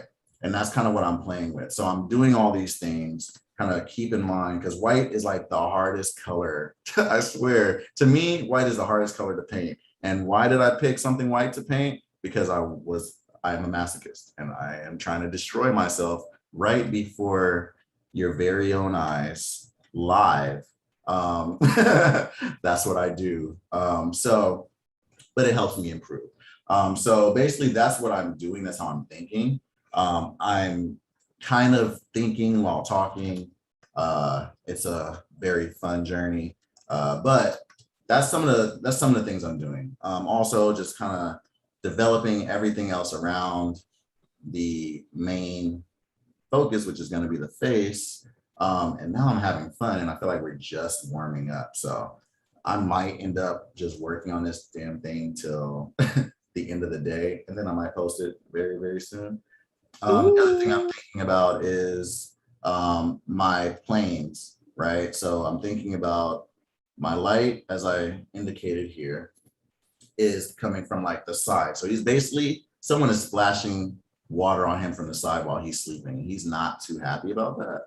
So I'm thinking about like, okay, well, you see how if this light is hitting here, it will cut across that form, right? This form right here is probably the most detailed bit, but it's actually not. And the reason why it looks detailed is because the way this form or the shadow is following this form. So it's boom, water's hitting here, it's drizzling, boom, and it's following this plane and it's cutting in.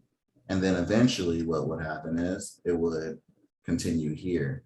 But this area would be warm because it's so close to this plane here. And so I'm kind of thinking about it like that. I'm thinking about how this will cut. I'm also thinking about, boom, this headpiece. If this is hitting from this angle, following the light, bam, right there, right? So all these things are like going on while we're talking.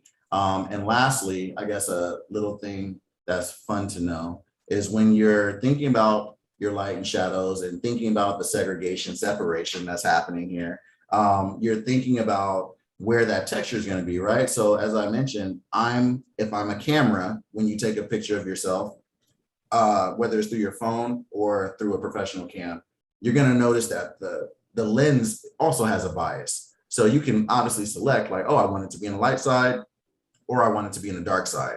And that's where your detail will be. But your texture generally is going to be right in between. So the way I try and remember that is almost like saying there's, Christina's truth, and then there's Mike's truth, and then probably the truth really lies somewhere in between.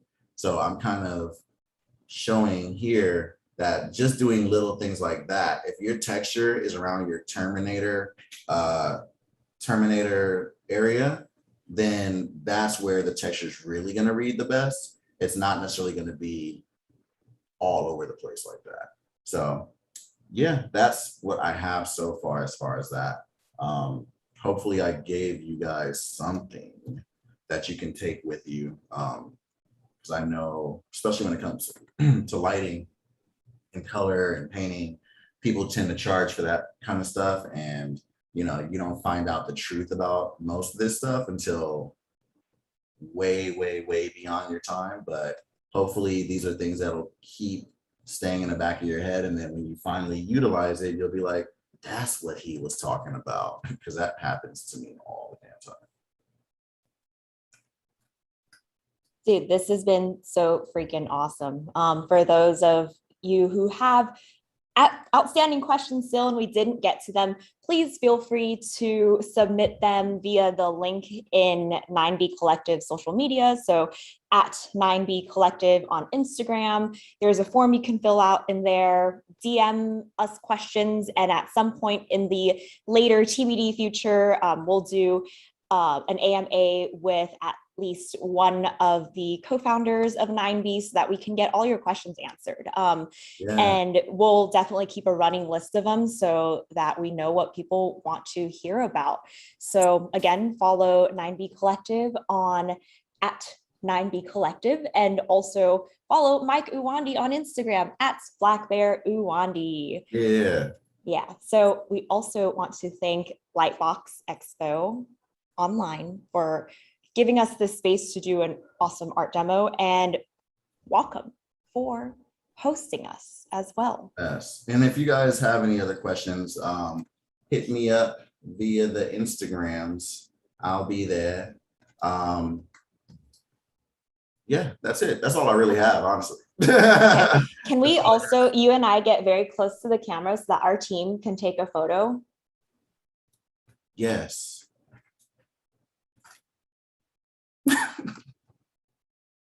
Okie dokie. Alrighty, I'm gonna toss it back to our Wacom team, but thank you so much everyone for joining us, and have an amazing last day of Lightbox. Please do. Thank you. Thank you, Mike. Thank you, Christina of 9B Collective. That was fantastic. Before we go, don't forget to check out our special promotion for 10% off Cintiq Pro 16, Intuos Pro, and Wacom One with the code LightBox21 at the Wacom eStore, US only. We have our biggest event of the year happening soon. Keep the creativity going in November. Join us for Connected Ink. Connected Ink explores new directions for art, human expression, and education, and the technology that supports it all. On a 27-hour journey, we seek out inspirations and new perspectives in the creative chaos. Join creatives and thinkers from various cultures and industries on November 16th through 17th, on the web and on stages in Tokyo, Beijing, Dusseldorf, and Portland. Details at connectedink.wacom.com.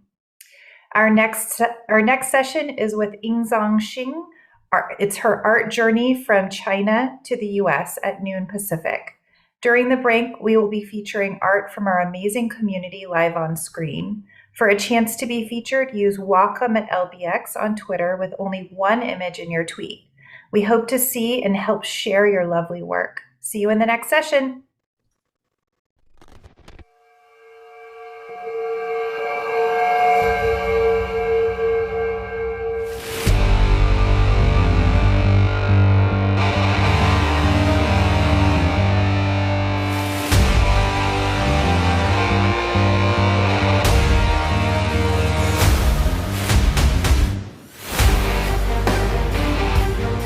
Outstanding.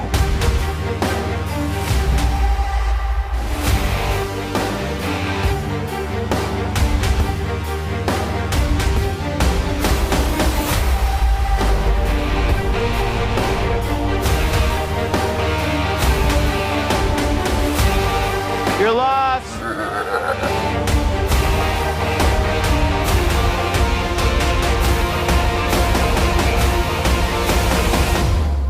Pants.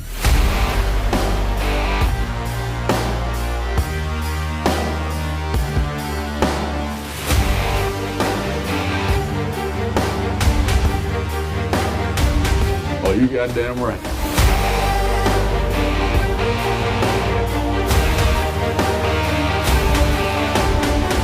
I want to be counted.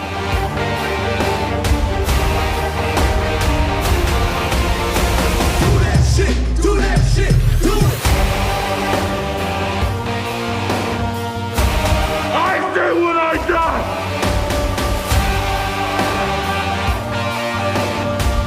Or was that a threat?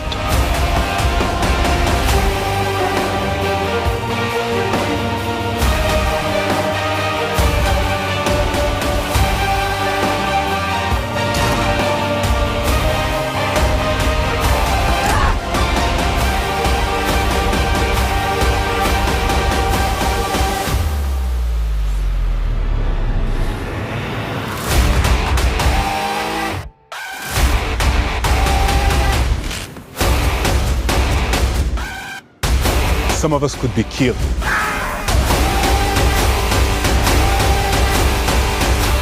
Welcome back.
Hey, hi everyone. Welcome to Wacom at LightBox. We are excited to have supported this annual gathering of creatives and creativity since its inception 3 years ago. Before we start, we have some housekeeping items to go through. During the session, please respect the presenters and refrain from self-promotion in the chat. You are welcome to exchange information during the commercial breaks. If you do have questions for the presenters, please drop them in the chat. Due to time constraints, we may not be able to get to all of the questions. All sessions will be recorded and archived on Wacom's YouTube channel. To see the full lineup of presentations, activities, product giveaways, and more brought to you by Wacom during this year's LightBox Expo, please visit lightbox.wacom.com. Wacom works with a wide range of software partners to bring you the highest levels of compatibility and integration. Our Lightbox efforts would not be possible without our partners, Magma Studio, Toon Boom, Clip Studio Paint, Adobe, and MSI. For all of you who are still wondering, after these 40 years of our supplying the best pen tablets and pen displays in the creative community, our name is pronounced Wa, which means harmony in Japanese, and com as in computer, so Wacom. But we still answer to Wacom or Wacom too. We are offering some show specials on Wacom One, as well as Cintiq Pro 16 and Intuos Pro on Wacom's eStore. Use the code LightBox21 for 10% off, and that's US only. For anyone who might be in search of a large number of Wacom products for a studio, company, or school, you can always get help from the Wacom Enterprise team at wacom.com/education. Now it is my honor to hand over the mic to our next fantastic artist. We are so excited to learn from Yingzong Shin about her artistic journey from China to the US. Yingzong, take it away. Okay. Hi, everyone. I'm Yingzong Shin. So very happy to be here, and I'm really thankful for you to come here and listen to my little talk about the art journey from China to US. So I'll start from here. This is a really old picture of me. I think I was 4 years old. I'm a girl born in China, Shandong. That is north part of China, and I think I've been loving to draw since very little. And I also learned like so many other things like piano and the dancing and just like all the like Asian parents want us to learn. Eventually I picked art because that is the only class I'm willing to go to, and the other class I will just skip and try to make excuse to not to go. So there in there I was trying to like present my art to my parents, and I think that is my very first photo of me with my art. I think I never stopped drawing until and also I went to the high school that is art class that has art class for us to learn the fundamental of the art. So this is a photo of our art class. Then I think we were trying to do the live drawing, and in the background that is all our art. So you can see we learn super like boring stuff like drawing fruit and the human head like that. But that was a really great time for me. I learned the very basic fundamental and craftsmanship for me to keep doing my anime art. Sorry, so I forgot to introduce myself a little bit. So at this time, I'm an artist focusing on character design, working at the Pixar animation studio. So my main credit is Soul and Onward, and most recently is 20-something, that is Spark Short, just released on Disney Plus. So that is so I've been working as a full-time character designer, but let's get ready to see some of my super early character design work from my high school. That is totally different. So this is this is also the character design, and I just found this last night in the really old folder. I was I was super happy to see this because I also read this little description on the drawing. I was really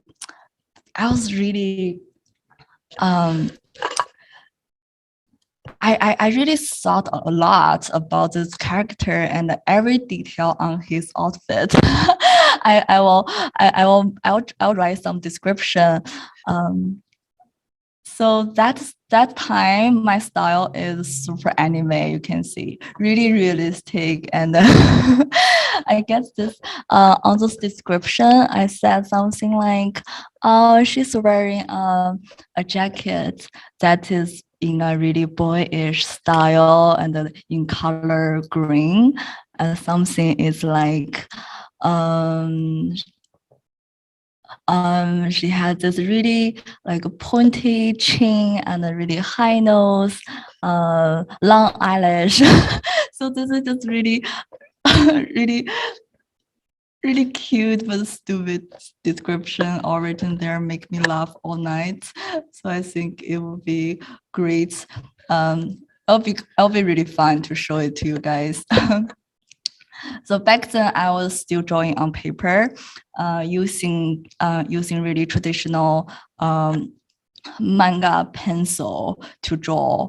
And I don't have computer back then, and most of the art I finish it during the class.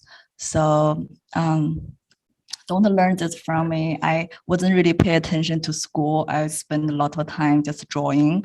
So there are a lot of details and a lot of line work, super just like detail, and I cannot do that now. I don't know how I did it back then, probably because the class was too long for me. Yeah, so I think about when I went to college, I started to learn how to draw on the computer, like digitally. So that is what my art was like. You can also tell that is still really detailed, and in this like anime style, I guess, because that is what everyone was doing. Everyone was drawing like animes is like pretty girls that are dressed in a really fancy outfits. I think that was super in trend.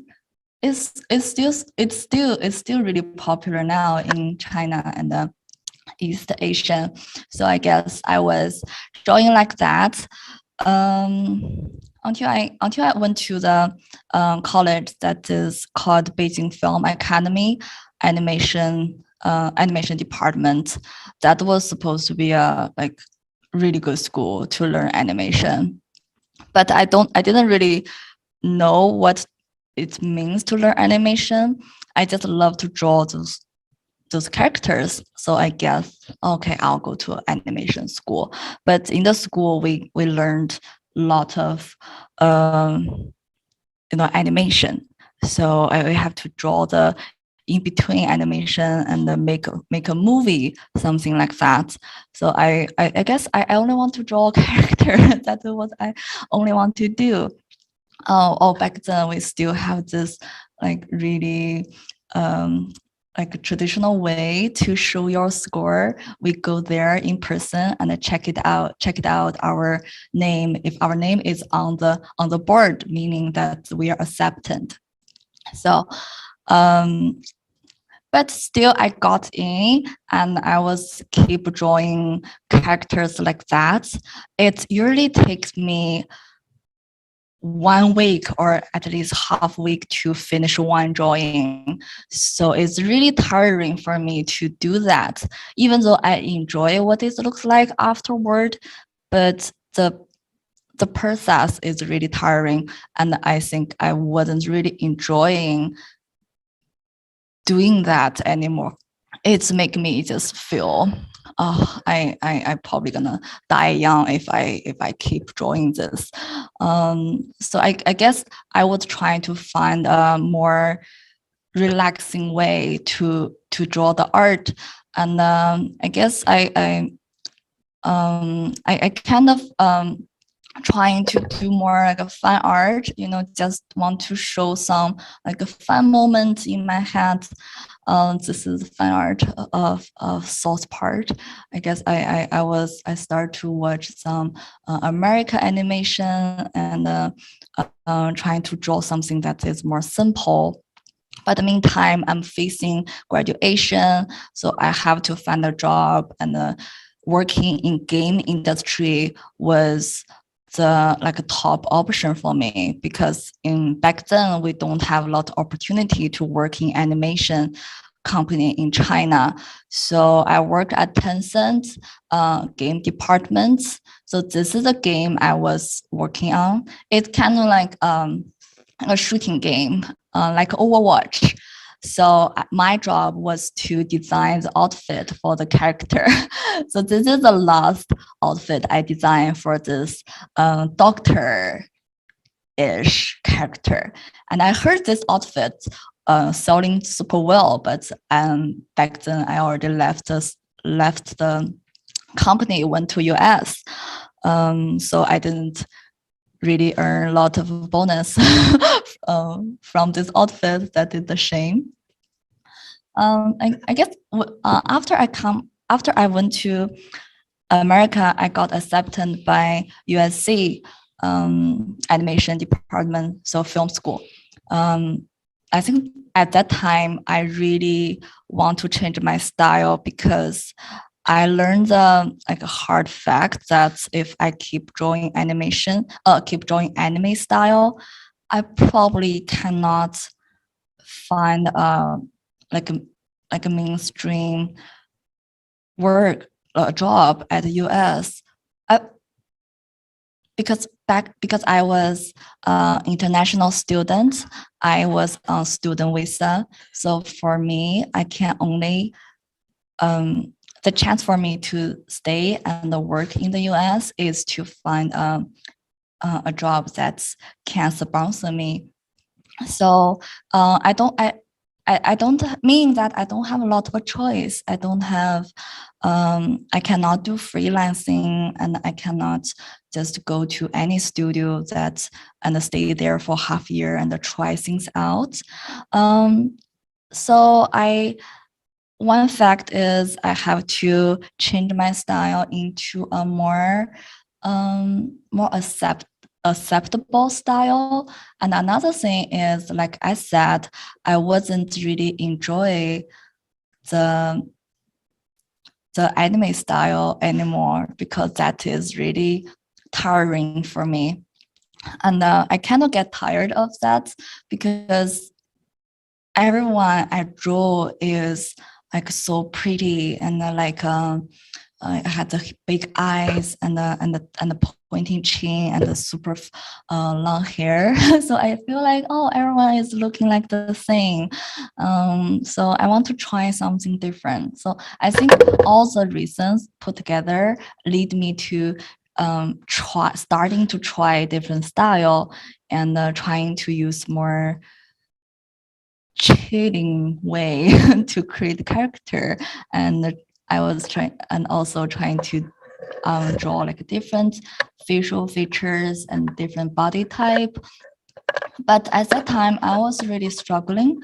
I was struggle with style. I was struggle with the theme I was working on. You can see I had a really different style at really short period of time. But until I found another of my love is Star Wars and doing fan art. I have to thank to that. Because of Star Wars, I was really into that. I was a fangirl of Star Wars, and especially the new series.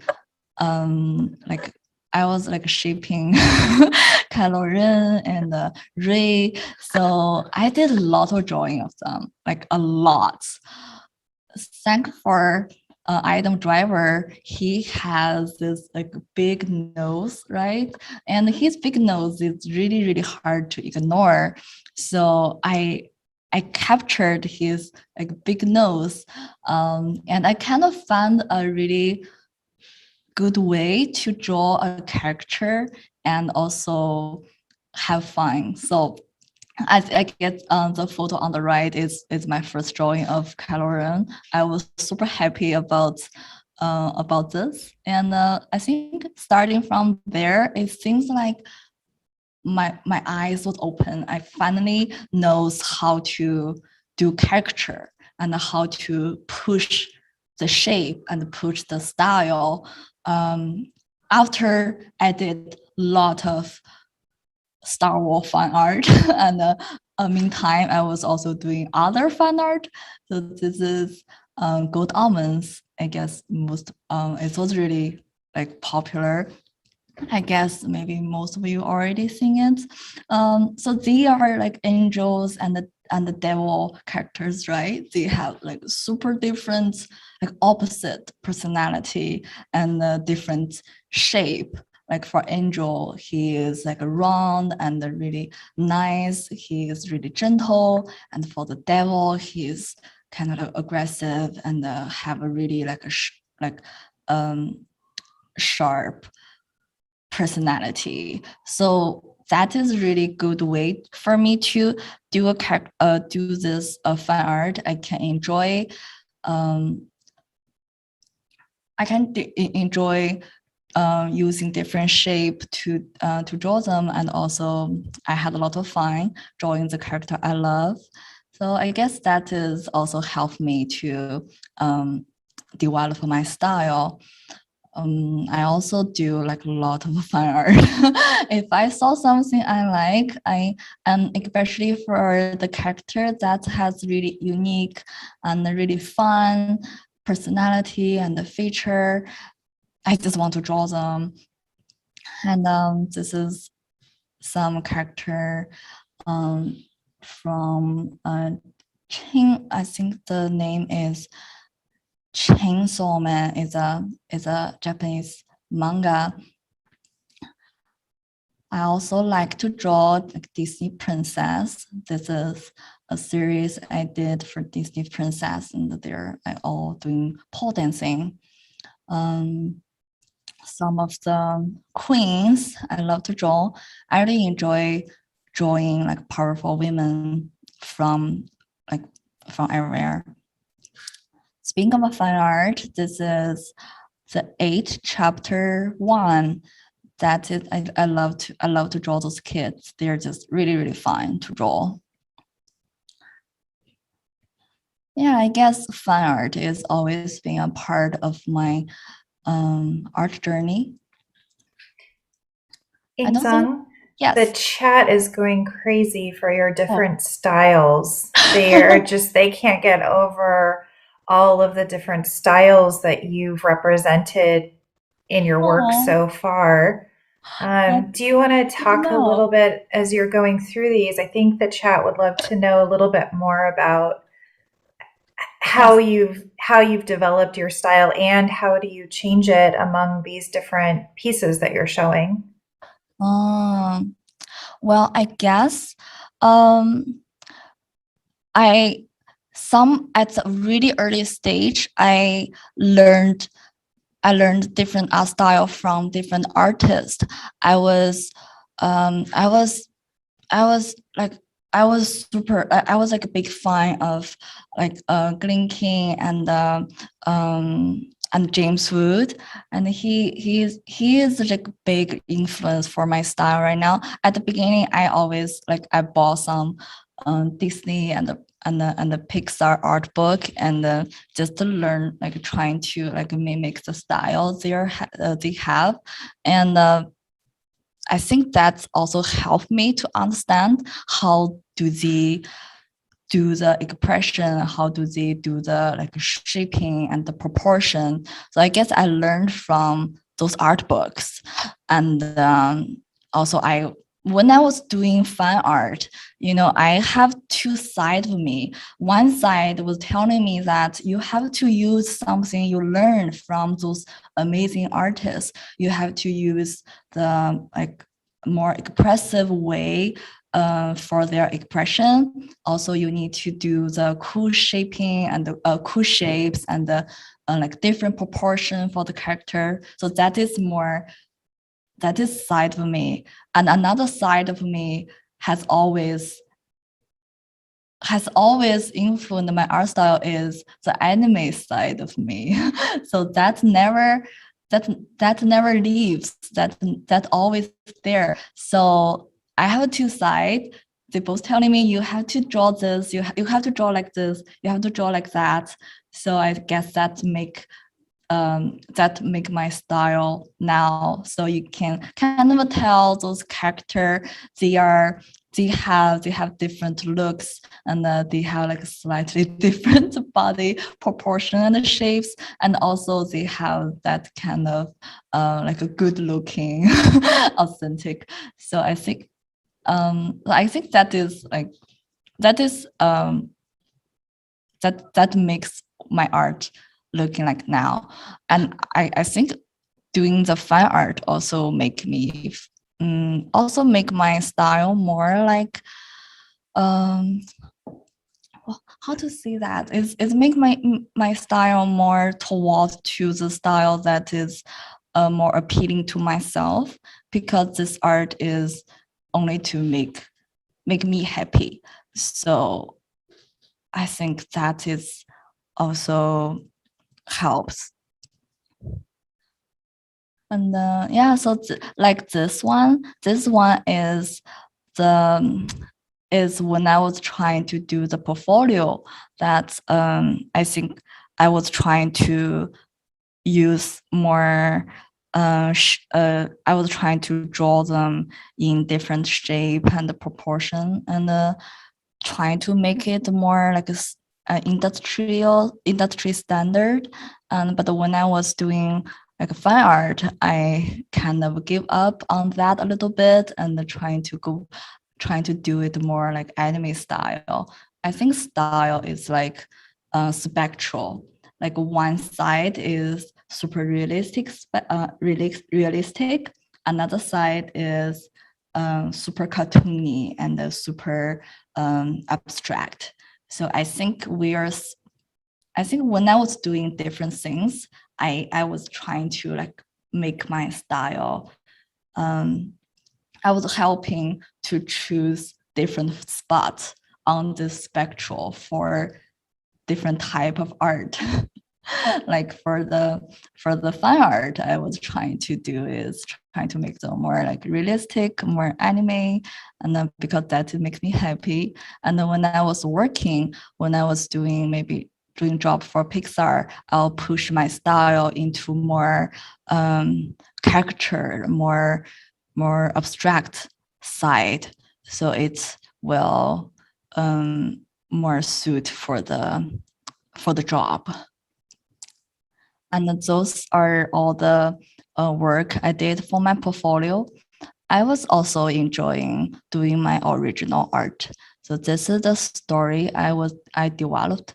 It's like a little mermaid trying to find her way home, and then she was trying to collect all the pearl, and which is supposed to make her turn back into a fish. Then she came back to the ocean.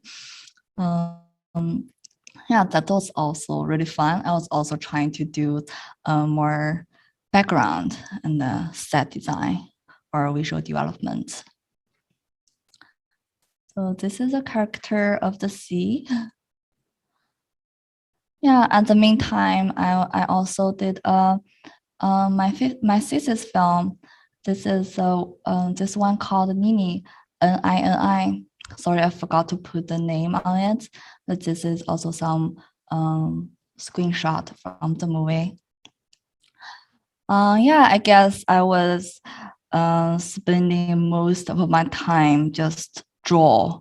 Just if I'm not eating or sleeping, I will be drawing. So I was drawing my own portfolio, my thesis film, my and sometimes fine art. Yeah, I guess that was my um, that was my school time. Then I graduated from USC, and then I got a job. I got internship from Pixar. So I went to Pixar, had a really intense but happy 3 months of internship. After that, they hired me as full-time character designer. So that is my career path. But I never stopped drawing at my own time. I just love to draw something that has Chinese elements. I was trying to make this like a Chinese version of a Little Red Riding Hood. Yeah, I just think the traditional costume are super pretty and appealing, and also I want to bring back some of my culture. Yeah, just want to show it to people and let more people know about China and what great culture we have there. Yeah, so I was really I am crazy about Disney princess. So I did like different version of them. This is like a Little Mermaid, like a Chinese version of Little Mermaid, and this is Brave, Mulan, and Beauty and the Beast. Probably hard to tell. And some like bad girls. Yeah, so I think this is all my most recent work. Like they are all like Chinese style. Yeah, I guess that is my art journey from China to US. I guess I still now I'm super happy about my current creative like a current situation. So I guess that is my little presentation. Well, we have a lot of questions. Do you Oh, want to great. start? Do you want to start drawing, and we can ask questions from the chat, and you can draw? Yeah, totally. Yeah. So today we're just we're gonna do some drawings. And you're in Photoshop. I know people will ask which software you're in. Photoshop. Yes. Okay. And I'm using Cintiq. Cintiq. I think that I'm using 16 HD. The middle side of the Cintiq. Great. Yeah, I feel like this helped my neck a lot because like after I started to use this, I never feel any pain of my neck and the shoulder. I guess it's just the way of the drawing. I can draw directly on the screen that helps my neck. Yes, we've Wacom has designed the products so that they're ergonomically friendly because we know artists like you are working hours and hours, and we want you to be as comfortable as possible. That's true. I'm not just saying that. Yeah, I feel super grateful that we have this product. Good. Well, so the audience loved seeing your different styles, and then you showed some different background painting too. I think that caught everybody by surprise that not only are you making amazing characters, but that you had those beautiful backgrounds too. Did you ever think that you would pursue background painting, or did you want to stay with character design? Well, to be honest, I was starting to draw background because I want to find a job.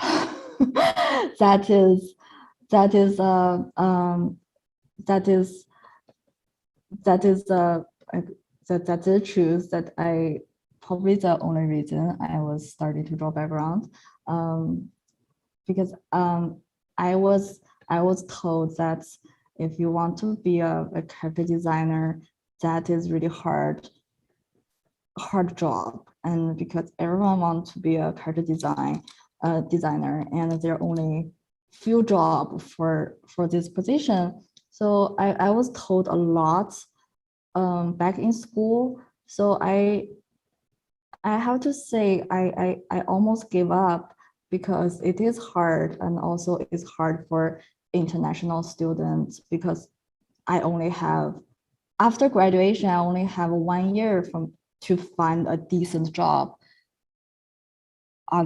or I'll be back in China.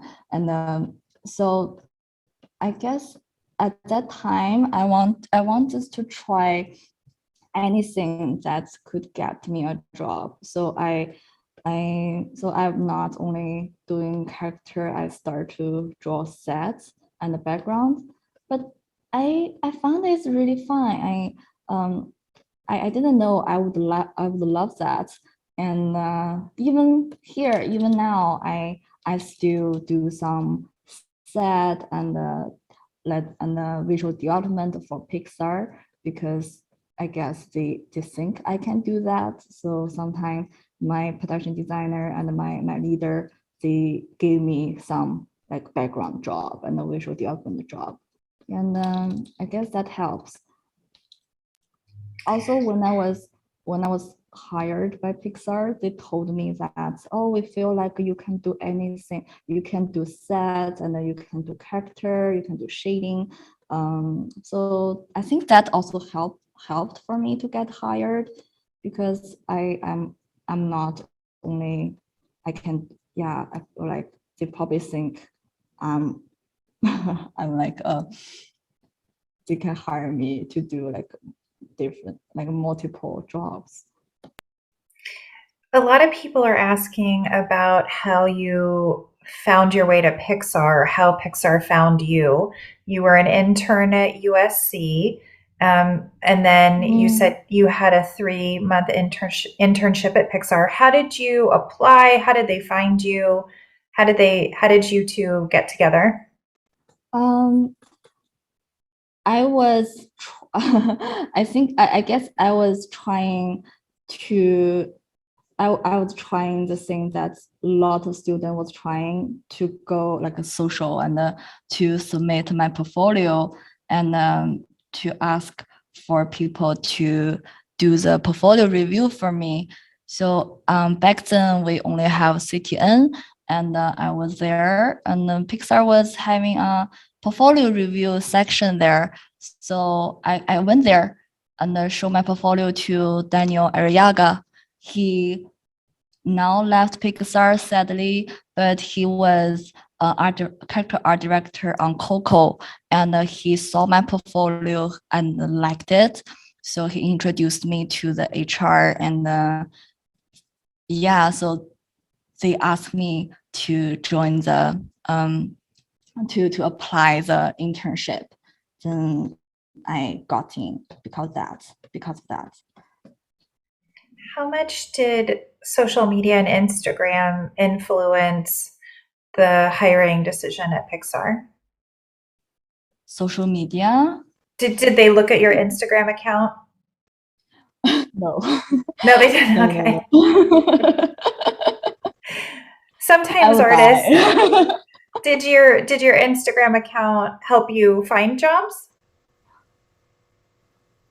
No, I don't think so. Well, but my Star Wars fan art did help me to find a freelance job at Warner Brother, and so.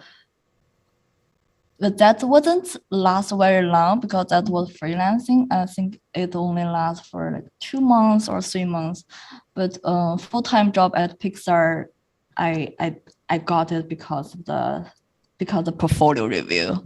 Okay. But I think there are a lot of different ways to get hired. especially now, a lot of people they get hired because of social media.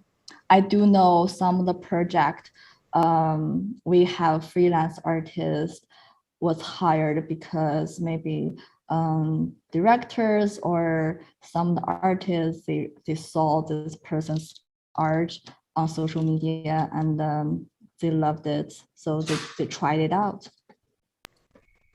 In your Yeah, I guess- portfolio, did you have your fan art in your portfolio?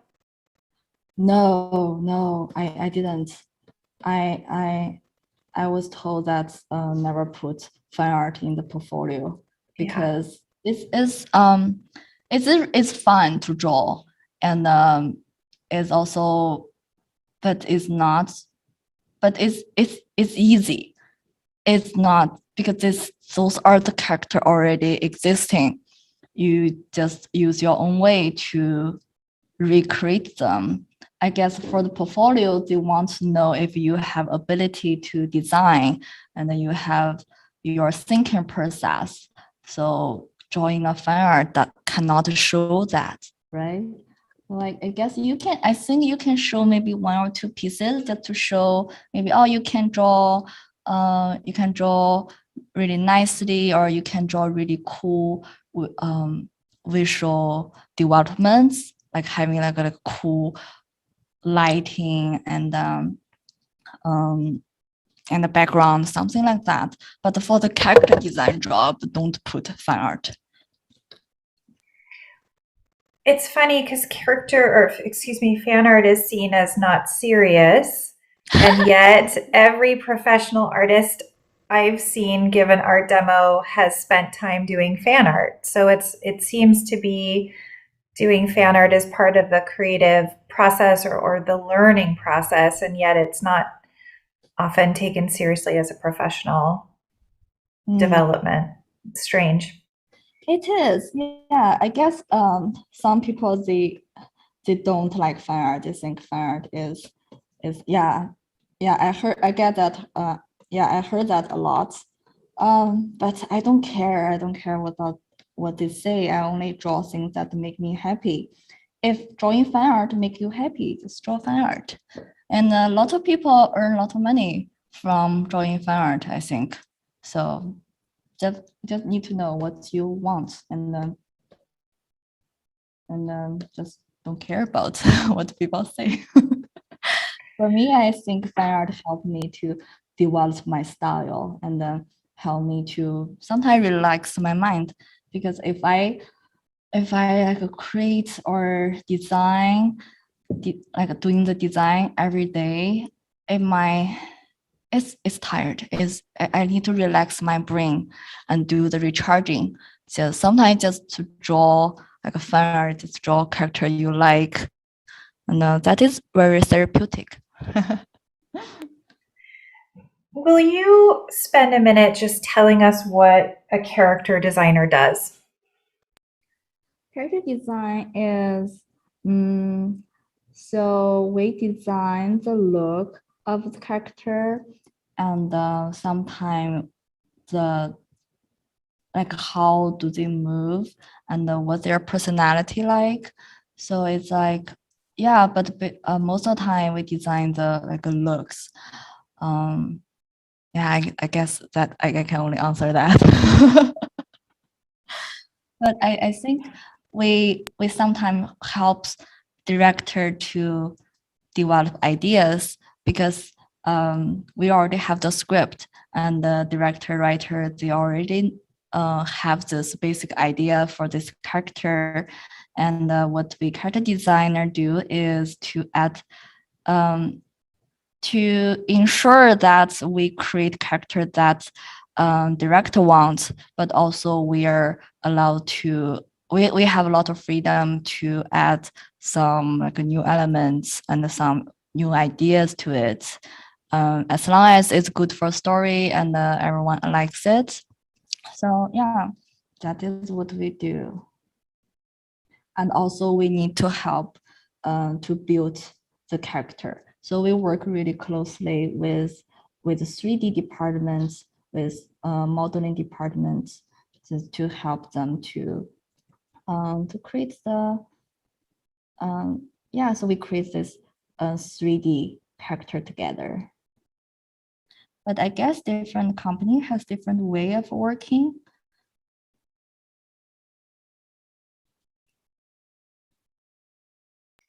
We have a question from Sam, and the Yes. question is, how do you capture the life of a character and their personality? The life. I like people watching.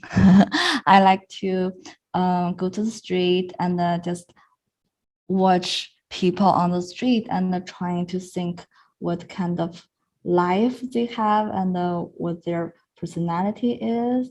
So that helped me to understand different character more and help me to notice the details of their maybe outfit and their looks. So that help for build your own character. When you try to do to your own character, you will know like, oh yeah, this character, he or she is having this kind of background story and having this type of personality. So that must influence what he or she looks like, influence what they are wearing, right? So I guess that's, I think you need to think more and watch more in your life. We have a question from the chat. Was it difficult to overcome the language barrier initially? Language barrier. It's like a language.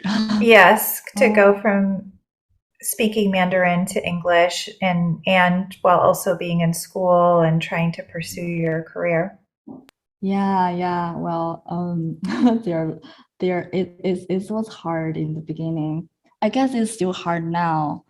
I was before this section we were just talking that a lot of my art from high school I did it in the class, like in the a math class, during the math class, during the English class, and that really that make me like a bad student and not very good at school. So I'm not really good at English. So that's that make my US life really hard at the beginning because I don't really understand what professor says in the US. And but I guess but the people here are really nice. They don't really mind of me not speaking influence English, and they are pretty understandable. So that's give me a lot of confidence. So I guess I was trying to speak more and listen more. So I think now I can. It doesn't affect my work, but still I kind of wish I can talk. I can speak more fluent and more professionally, but I'm still working on that. I'm impressed that you're speaking English and drawing at the same time. It's difficult to draw and talk your native language at the same time. So this is already incredibly impressive. Thank you. You make me feel much better. No, you're doing great. It's beautiful. We do have questions about your brush strokes, and I think that the questions are probably two different kinds of questions. The first is, which brushes do you like to use in Photoshop? And then the second question relates to calligraphy and your actual brush strokes that you make in your art. The brush I'm using is Xiang King's brush. He made his own brush, and I think he's selling his brush on his website, so you can go check it out and buy it. So wait, how to, sorry, I don't know how to write his name. So it's Xiang King. Yes, Xiang King. Yeah, I think it's like this. So he is fantastic character designer. Yeah, his style was also a big influence for me. I was all like fangirling over him. Yeah, so of course I bought his brush and I've been using it ever since. It's great. So I highly recommend it. I'm not really good at the technical stuff, so I only use this basic Photoshop technique and the brush I bought from other artists. I don't know how to create my own brushes. I think that's it.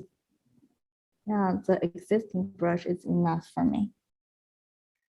Did I answer the question? What's the second question? The second part is, how did you learn basically your brush style? So not the Photoshop tool, but how did you learn to make your strokes and your brush strokes?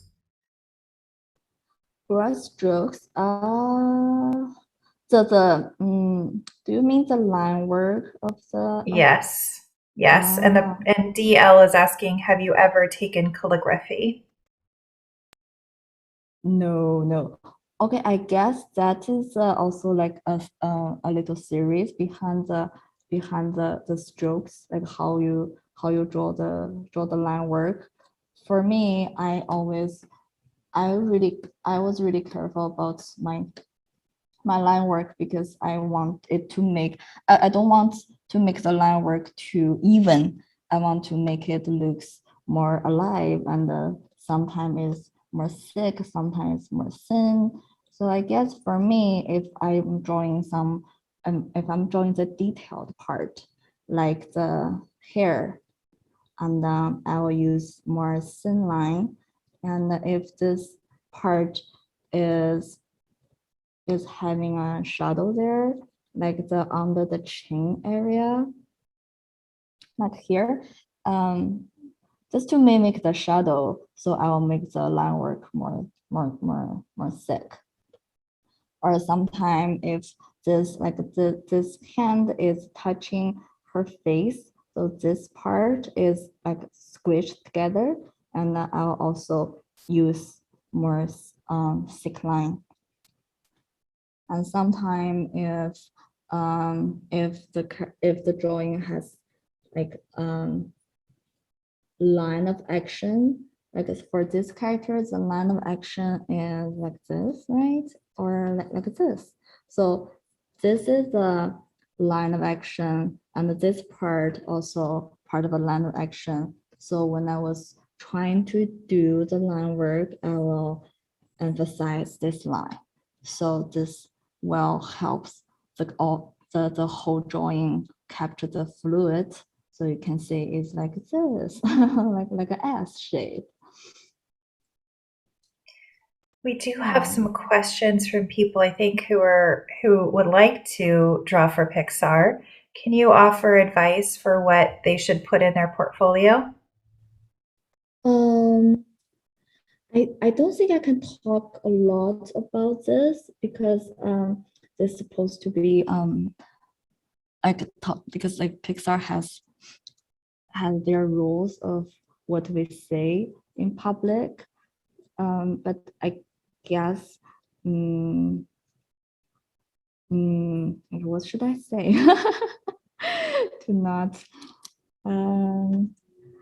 what you That's okay. I understand that they have rules that they want. That's okay. We can move on. Yeah, sorry, No, it's okay. We have tons of great questions here. Okay, I like this one from Writing Graboids. How do you keep yourself going? Where do you think the motivation comes from? Oh, I like that question. Yeah. I guess what I've been telling people is, because people ask me that question, I just told them, draw what you like. Just do the thing that make you happy. If like when people ask me how do I face the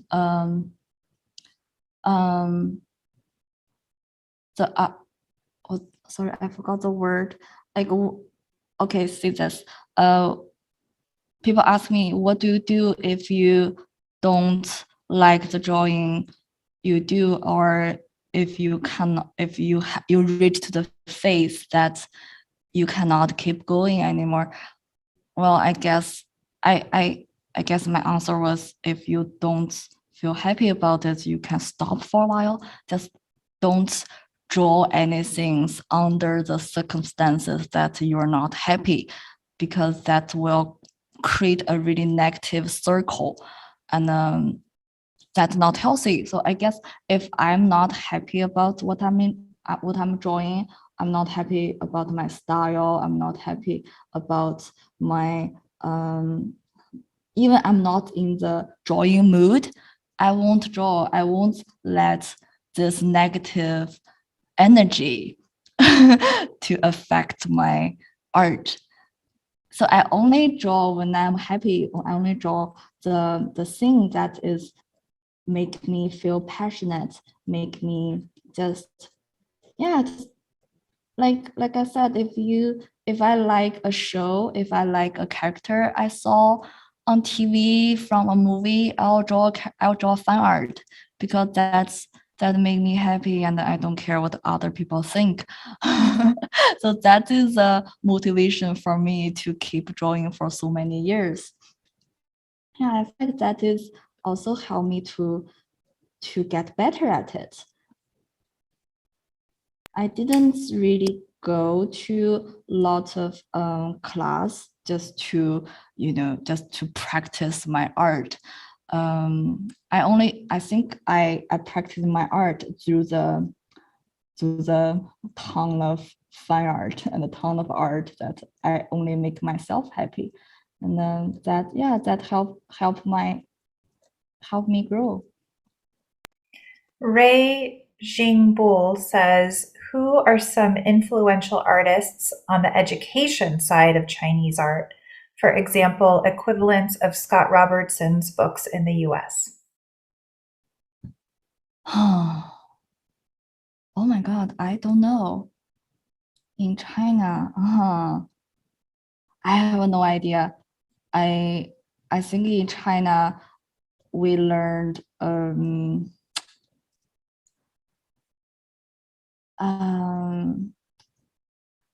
even there are some people that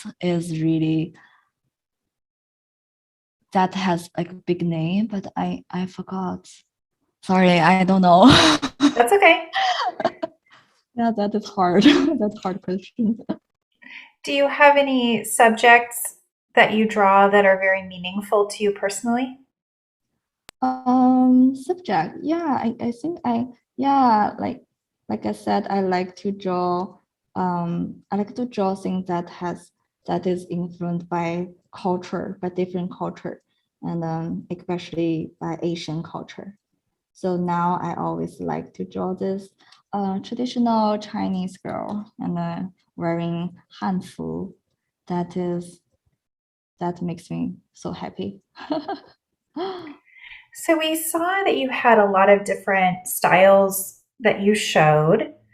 And in some of those styles, you were living in China, and then in some of those styles, you were living here in the US. How much has where you live influenced your art? How much do I live?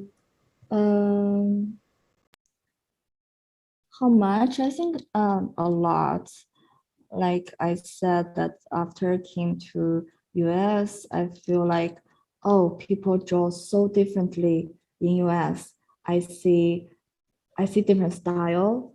Of course, I see anime style, but I also see a lot more unique and interesting, like more character style. So I guess if I see a lot of different things, I want to try it. I think that it is really important for artists to just to check out more different art style, to check out more different culture, because that could influence your style. And if you see something that's really pretty or really appealing, you would want to draw things like that. And I think sometimes is subconscious stuff that you didn't even know you want to draw that, but if you sing that all the time, your style probably gonna change. Because in China, I feel like a long time ago, I feel like, oh, anime style is the only way of drawing. Like all the art I saw was in that style. So that's how, yeah, that's why I draw like that, because that's what I only saw. And after, yeah, I think that's why I struggle with finding style after I came to US, because there are so much different things. They're just very, very diverse. I guess after you find your own style is a really precious thing. How do you, as you're sort of sitting here now, are you starting to experiment with new styles again? Yeah, I think so. I'm experiencing new style all the time. But I think the art and the artist, they're kind of unite. So no matter how much art style I change, it's always gonna be representing myself. So I guess you'll always see part of me in my different style. Also, as a character designer in Pixar or in this studio, you kind of need to draw different style, because every show we have different style. Like Soul, we have this really pushed but also realistic style, and for other shows that might have like a totally different style.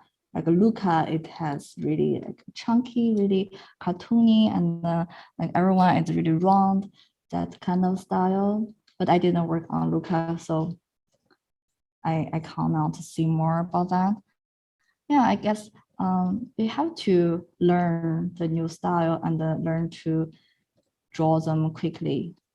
That is required. I can see why you were a natural fit for Pixar, that your portfolio reflected your versatility and your flexibility. And then if you need to draw so many different styles quickly under a deadline, then it makes it easy to hire you, because you're so flexible and you can do that. Yeah, and I don't think we should just like grab one style and do that style for the rest of your life. I think it doesn't really matter what my style is at this point. Like style is really a spectrum.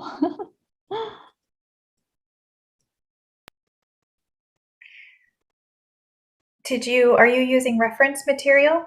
Or are you just making this up from your head?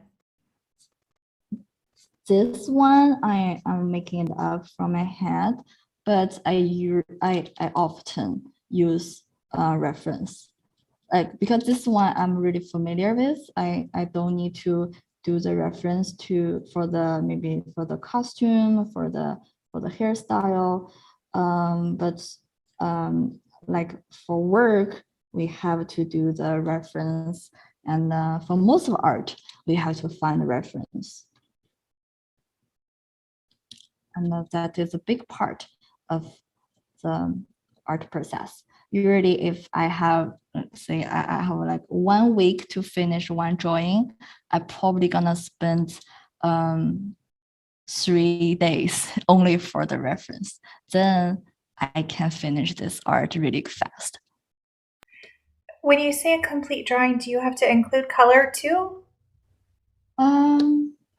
Like when you have a drawing due in a week for Pixar, is the color required as well? It's not required.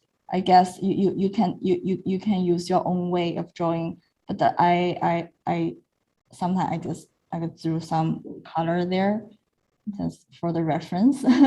It's not necessary.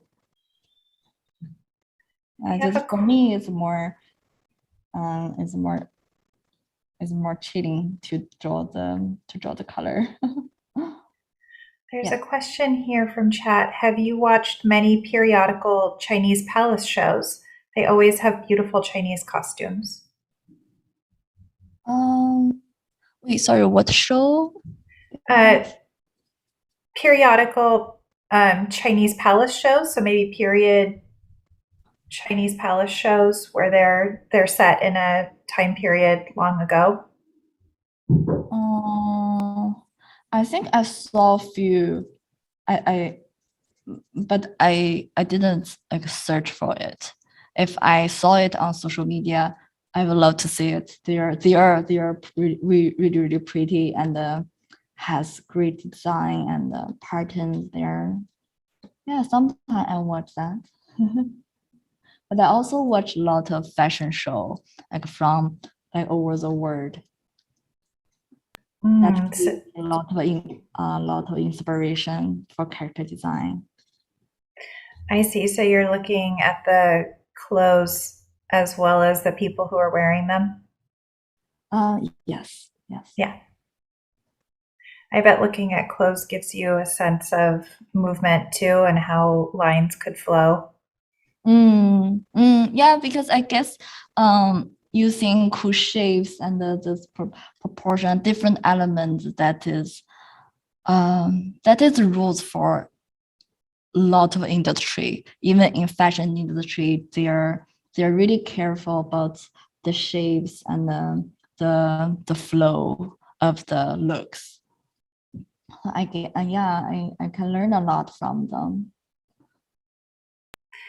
What was it like seeing your art on well, maybe you didn't see it on the big screen because the movies Onward and Soul came out during COVID, I think, right? Oh, yeah. You missed out on seeing them on the big screen. Actually, I saw Onward on big screen. Oh, good. What was it like? Right before the quarantine, because because that was already the COVID already starting to spreading, and but we didn't have the official quarantine yet, and at that time Onward was released, and I feel like, oh, I'm so terrified of going to theater, but that might be the last chance for me to watch it on the big screen, because I knew from that day like we could be in quarantine anytime. So I kind of risk my life and went to theater and watched that. It was amazing and scary as well. How many times have you seen it? One time. Just the one time? Oh, no. I can only risk my life once. Not even, you haven't watched it at home? No. Oh my goodness. I watch Soul a lot of time at home. Good. Let's see. We have a question from Luno-san, and it says, did you work with commissions for a while before you began work at Pixar? Yes, I did. I did work on commission, and yeah, I think most people hire me to do fan art as well, especially like Star Wars fan art. So I was happy, and my clients were happy. So that was a great time. Win-win. Did you go to the cons to do that, or did people find you online? They find me online. Yeah. I never go to any cons. I want to. I really wish I could get a ticket to San Diego one, but I heard it's really hard to get. Oh, no, if those ever come back, if we're ever safe to travel again, we'll have you in the Wacom booth, no problem. Oh my God, yeah. Of course. You're welcome. Wonderful. We have great snacks and it's a lot of fun to hang out. So, Oh yeah, please do. I never went there. so you were taking commissions. How would people find you online? I have Twitter. I have Twitter and I have Instagram. So I guess I gain most of my followers from there. And the people ask me to do commission there. Sometimes I put commission is open in my bio, so people will ask me and do the commission. Sometimes people ask me to do the work for their friend, like their friend is having birthday or getting married and having babies, so they like to hire artists to do a drawing for them, and that's really cool. I like to do that. Do you get to interview the people who you're making a piece of art for, or do you just do whatever you want to draw? Interview? Wait, sorry. Yeah, I mean, if somebody was having a birthday, perhaps their friend would say, oh, they love, riding bikes or something like that. And then do you let that influence the drawing you make for the person? Yeah. I'll draw whatever they want me to draw. They're the boss. Yeah. Yeah. Well, they usually give me bunch of reference photo, like who they want me to draw and what kind of element they want me to include. But sometimes they will just let me draw whatever I want. I really appreciate they trust me that way. But I'm okay with both. We have a question. What would be a dream project for you to work on? Dream project. Well, I want to say that every project I work at Pixar is like a dream project. I guess I want to. I think I want to like a dream project. Maybe something that has that is more like what to say. Like I love. Well, even I love the like the Pixar style that's really pictured and push and really fun. But sometimes I still want to draw something that is, like anime, but also in a, like American style, also like slightly pushed, more diverse looking, but also kept that like anime beautiness. I think the project that Sony or I forgot which company was doing that. The theme was K-pop girl. A K-pop girl was fighting evil. Like K-pop girl also like a magical girl. I love that. Yeah, I'm really looking forward for that project. I feel like that is, oh my God, yes, perfect. That'll be great. Yes. We have another question. Is there much of a difference working at a Chinese studio versus a US studio?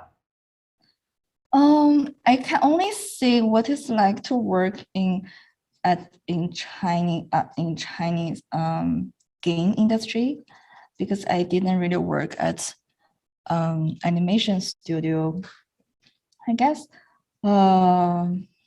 it's different. I feel like in China, probably, but it really depends on what project it's like. I think my project was our target audience was younger, and so when we were designing the outfits, we need to think more about what they like, and so I didn't have a lot of freedom So even though I want to draw like this, often I got feedback from my art director was, oh, this is cool design, but our audience may not accept it or cannot appreciate that or may not allowed. So that was mainly yeah, I got that a lot when I was designing character. So I guess I wasn't really happy back then because I wasn't drawing something I like. I feel like I was drawing something that is created by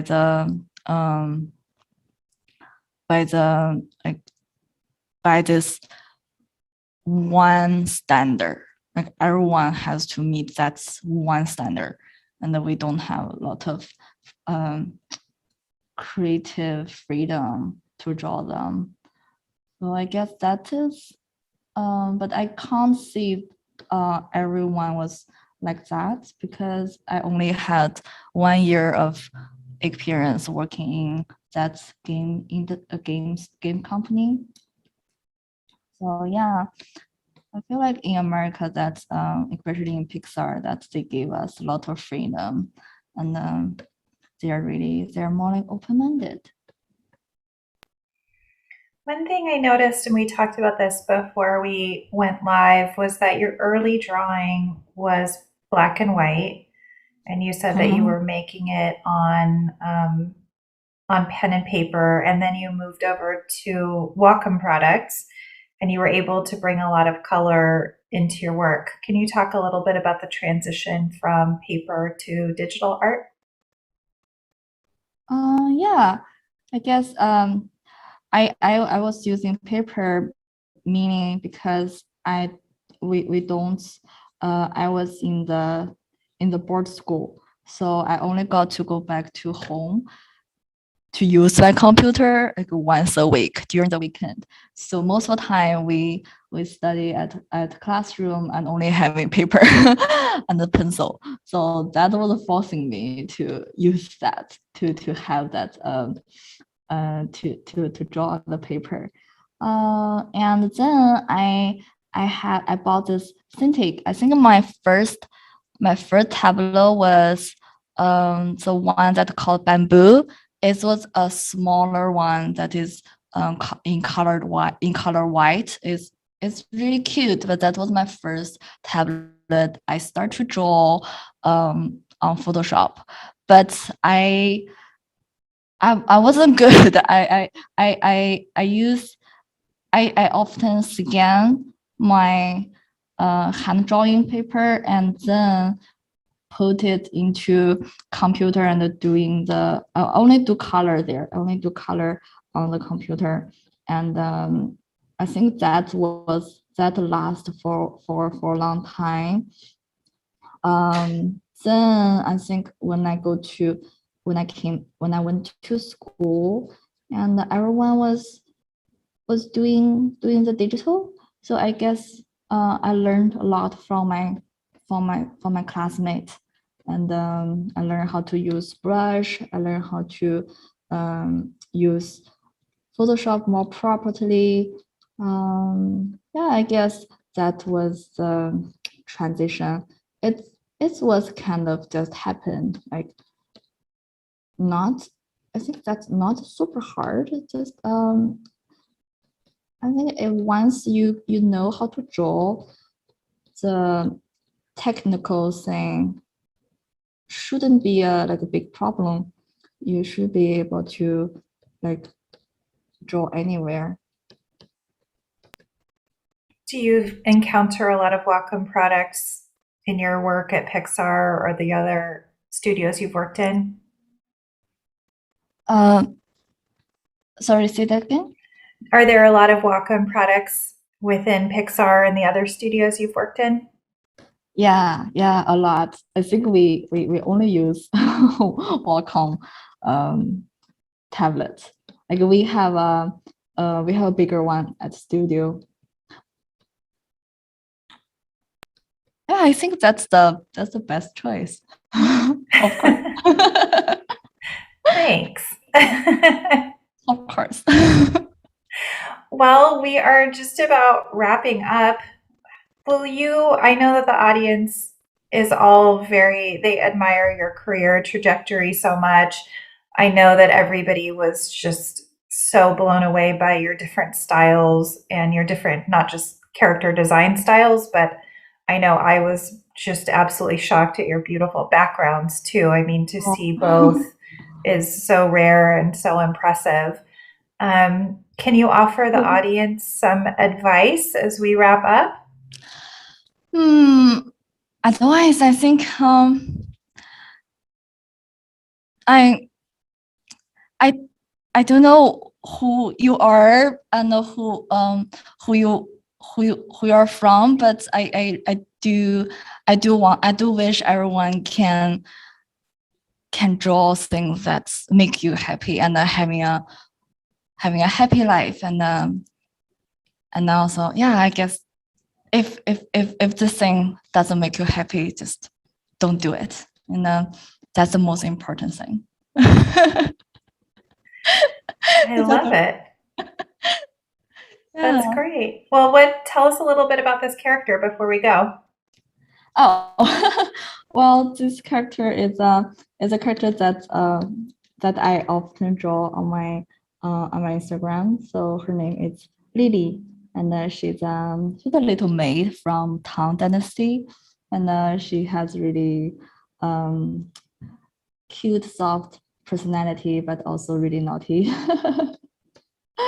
I guess, yeah, that's like to draw her. She's a happy girl.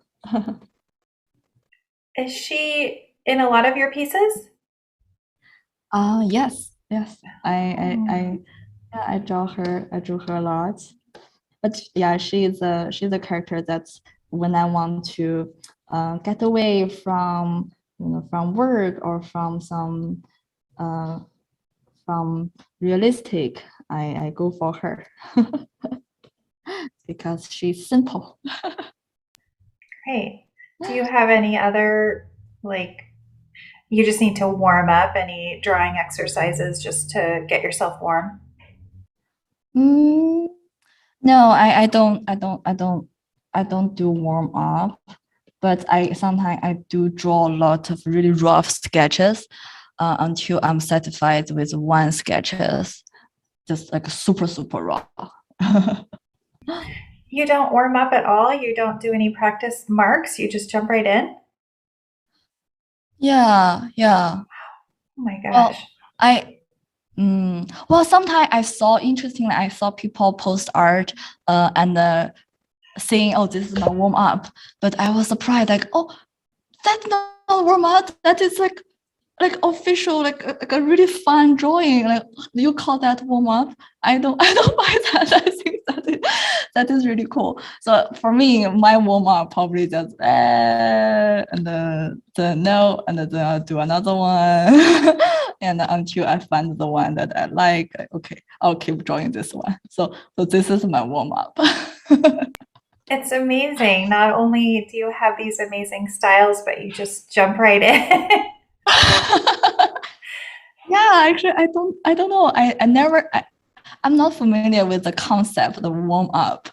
I only do warm up before I jump into pool, like doing swimming. Yeah. Yeah. Well, maybe I should try that. I don't think you need to. I think you're doing just great. Thank you. You're welcome. Well, thank you. Thank you, Yingzong. Thank you so much. So, okay, I'm finished here. It's beautiful. I love it. Thank you. Well, thank you everyone for coming and all the amazing questions. I had a great time. The crowd loved you. They absolutely loved your work, and they were all just so impressed by the different styles. It was like seeing 10 different artists, all of their work together, and yet it was all your art. So I think we were all just, first of all, shocked, and then secondly, wanted to know how a single person could draw so beautifully across so many different styles. It's just really impressive and amazing. Thank you so much. Well, Thank you. I tried. Thank you. Thank you so much. Yeah, thank you. All right. I am going to say thank you to our audience. Thank you. That was so great. Thank you for joining us. Before we go, don't forget to check out our special promotion for 10% off Cintiq Pro 16, Intuos Pro, and Wacom One with the code LightBox21 at the Wacom eStore. That's US only. And we have our biggest event of the year happening soon. Keep the creativity going in November. Join us for Connected Ink. Connected Ink explores new directions for art, human expression, and education, and the technology that supports it all. On a 27-hour journey, we seek out inspirations and new perspectives in the creative chaos. Join creatives and thinkers from various cultures and industries on November 16th through 17th, on the web and on stages in Tokyo, Beijing, Dusseldorf, and Portland. Details at connectedink.wacom.com. Our next session starts at 3 o'clock Pacific, and it is with Jason Scheier, who is a background painter. He's going to take us behind his process of digital world building. During our break, we will be featuring art from our amazing community live on screen. For a chance to be featured, use Wacom LBX on Twitter and with only one image in your tweet. We hope to see you and share your lovely work. See you in the next session.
All right, great.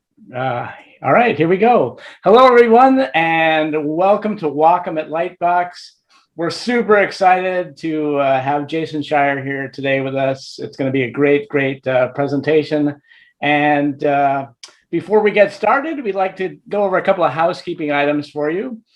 During this session, please respect the presenters and refrain from self-promotion in the chat. You're welcome to exchange information, but just do it during commercial breaks if there are any. We just appreciate that very much. If you have any questions for the presenter, please drop them in the chat. I'll be monitoring the chat, and we'll save our questions for last. Jason will have a bunch of drawing he's doing, so he'd prefer to answer your questions at the end of the presentation, so we'll do that. And he may not be able to get to all your questions, but we'll do the best we can. So there you go. That's that. All sessions will be recorded on YouTube. So if you miss something or want to come back and watch it later, you can always catch it on YouTube. This is our last presentation of the day, I think, and also of the event, I believe. So Jason's a lucky man to be doing that. That's great. We'd like to thank all of our partners that have worked with us this weekend during LightBox, Magma Studio, Toon Boom, Clip Studio Paint, Adobe, and MSI. Thank you very much for working with us. We really appreciate it. And for those of you who have trouble with the pronunciation of Wacom, it's Wa, that comes from the Japanese word harmony, and com is a derivative of computer. So Wacom, that's where it comes from. But we always love it when you pronounce it either Wacom or Wacom. That's always cool too. We're offering a bunch of specials this weekend, and you can take advantage of those during the event right now or when Jason is finished.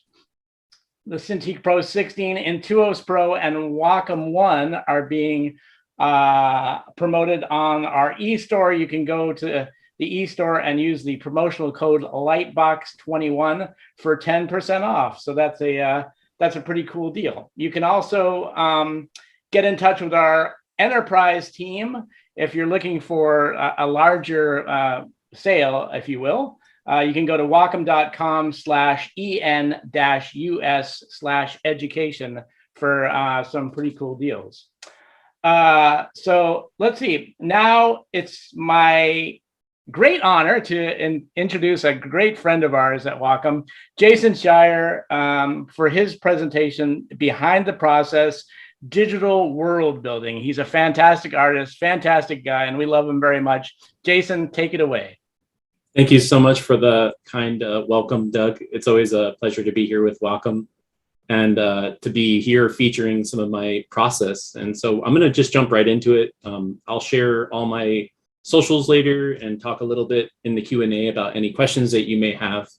But we can just jump right in and I'll walk you through my process. So starting off any image or doing any type of design comes from kind of going through the amalgamation of references and looking for inspirations. And for me, you know, inspiration comes from a lot of different places. And I think that before I paint, it's always good to become intimate with the material that you're going to be creating. And so for today's demo that I have prepared for you, what I've been thinking about is a Japanese setting. There is quite a few amazing magical forests that they were using for inspiration in My Neighbor Totoro that I wanted to use for this painting today. And then also a lot of the folk house village style buildings that are in types of settings like this. And I think it would be really interesting to feature a natural landscape with some, you know, mountains in the background and some water and seeing some trees and getting that kind of evocative environment there to get the world to feel cohesive. So just to walk you through the inspiration images, we'll start with the first one. What I love about these folk villages is the amount of moss and the layering of time that happens on these buildings. And I'm working on a personal project for many years now, and one of them is set in a village like this. And so I thought it'd be really cool for the audience today to take a little peek into my process and how I create images and the way I think about an image for a personal piece that I'm going to be doing. And again, the landscape has to tell that story. And so perhaps there is this like lake there that's been there for a really long time, perhaps centuries. And there's these man-made bridges that are being suspended with pieces of wood like you see here in this image. And I love that like kind of dark occluded forest in the foreground. Maybe we can even use that when we get into the latter part of the image. And Yukushima Forest is one of the forests that I look at for an amazing amount of information because of the footpaths that happen inside and the amount of overgrowth. And there's even a sense of natural man-made, if you guys believe it or not. It's almost like nature is creating bridges and nature is creating tunnels. And that's the reason why Studio Ghibli and Miyazaki specifically looked at this as an inspiration for Totoro, because Totoro's forest did feel like a little place that was built specifically for him. And, you know, there's this really great mossing and layering there too, as well. It's almost like nature is completely bespoking out what it's going to become for the future. So yeah, that's what I just wanted to walk you through what I'm looking at for the inspiration. Of course, some type of a windswept, big tree-lined forest valley would be cool to have in the background. And what I do is I grab my references and I create a palette because we only have a little under an hour today to do this painting. So I've created this palette based off of a lot of the things that I already have here. And so I'll have this up on the screen as I start to paint just to see a visual kind of map of where I want to go with my values and go from there. So first thing I do is get rid of the white canvas because nobody likes a white canvas. And, you know, I'll start picking my colors for my sky. And I know that the best way to go whenever I've painted in the past is to just wash down a lot of the canopy color that's going to be affecting the environment around it. And I think that's super important as a designer, is to be mindful of that kind of canopy fill light that's going to happen inside of the environment. So I'm going from background to foreground. So thinking about sky first, and I want to have little area of saturation, and I'll zoom in here for you guys so you guys can see, but and girls, is kind of start to bring in some of that saturation on top of that cool desaturated blue, which I call like kind of a cerulean blue and a little bit of a teal. So that color palette does feel very, you know, Ghibli-esque, and it feels like the watercolor poster paint that they use when they're doing these amazing backgrounds. And so that's my wash. That's where I start. And then from there, I'll call a new layer up and start to think about that landscape in the background. And so thinking about that, I know I want to have most of the background kind of occluded by this large mountain shape. So just literally just putting in a shape here to kind of fill in that background gradation area. And I'll come in later and get my greens in. I'm just kind of washing in the global value of that BG. And then I'll do another mountain side here. And then on this specific mountain, I'm going to bring in some of these greens that I already have in my palette.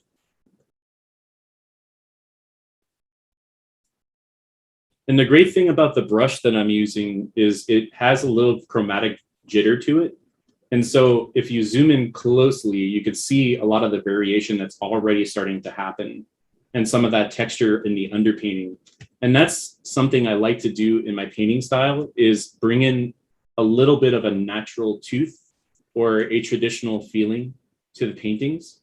And I think it gives you a feeling of like, hey, this is actually painted by hand. And which it is, and I want it to feel that way. And I think that's super important as a designer to see the artist hand inside intact.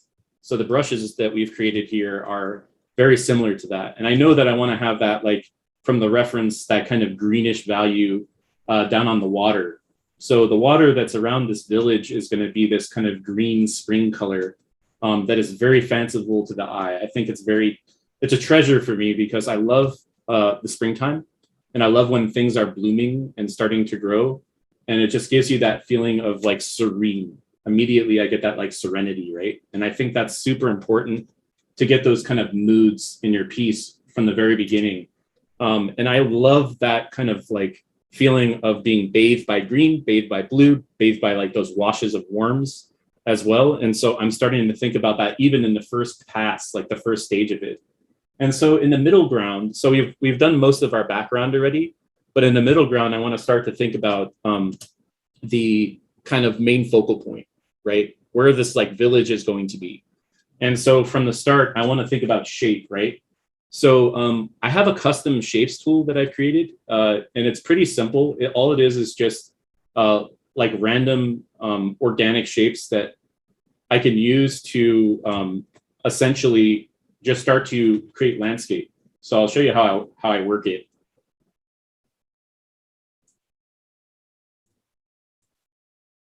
And I'm not thinking about too much right now. I'm just thinking about just getting some random variation of shape in first, and then I can go in and then paint on top of that. And the great thing about these erasers is you can start to sculpt out of the eraser.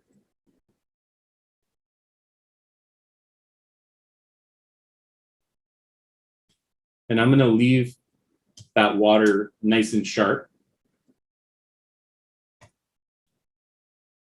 And now think about the layer above that where maybe we're connecting to the foreground a little bit.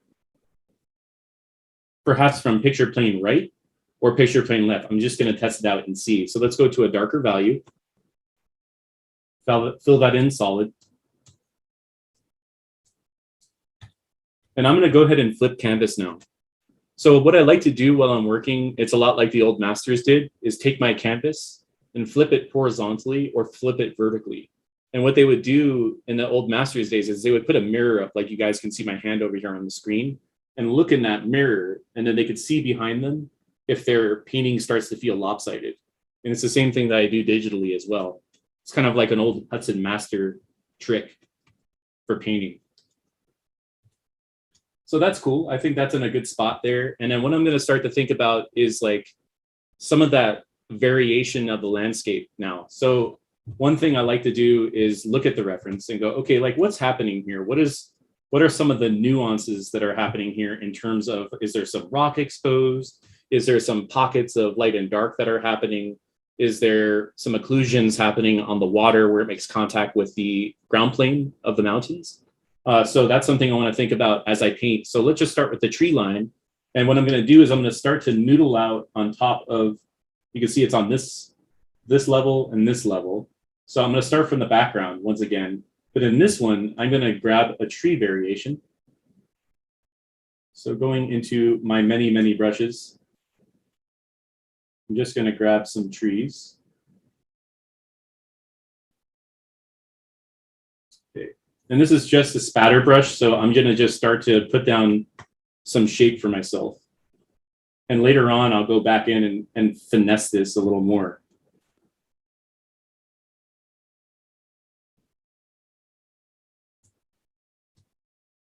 It's just to break it up a little bit because right now, everything is so perfectly straight.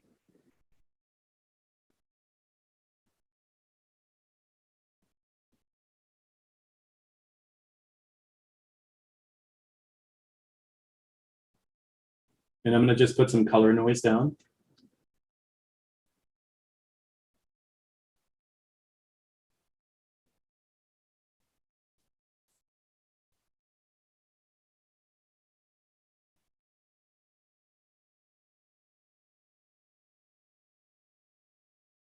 And I have a spatter brush here that I'm going to play with to just kind of, I'm going to zoom in so you guys can see what I'm doing. And I'll put this right on top.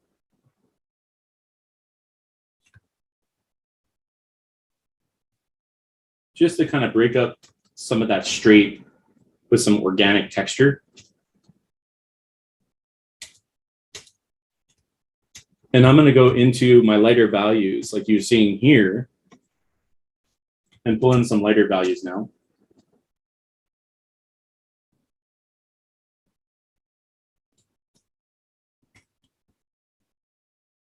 Some chalk texture. So as you can see, one of the things I like to do is layer texture so I can get a lot of variation quickly. And starting with that brush that we had from the very beginning, that's what's going to give you that. That's what's going to give you the quick style variations we need for this, creating this environment, creating this mood that we need to have a sophisticated landscape rather quickly. And now I'm going to start to stamp out some tree shapes on top of that. So like just sampling from your palette that you already have in. So I'm going to pull out so you guys can see the whole canvas and start to build in my shapes.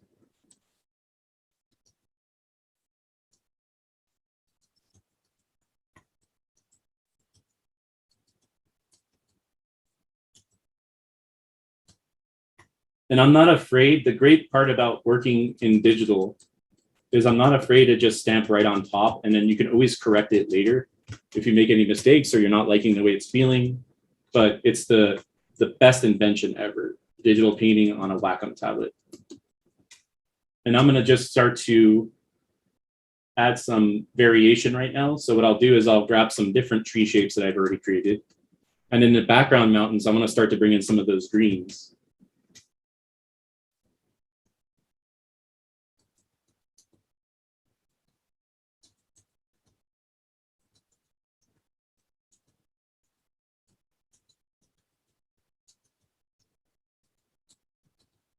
It's just a lot of stamping. And when you stamp it in, you can start to build it up with values. So darker, obviously, to lighter, lighter to darker.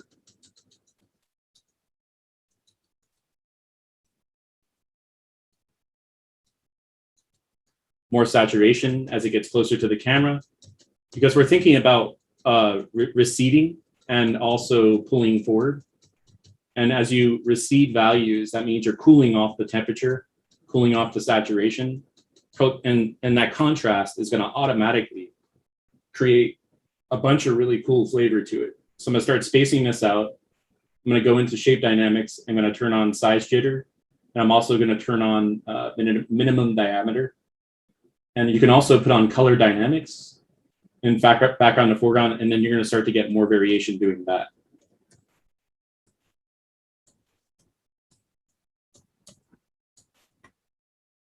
It's pretty amazing how fast you can work once you start to tweak your brushes and get this mapped in.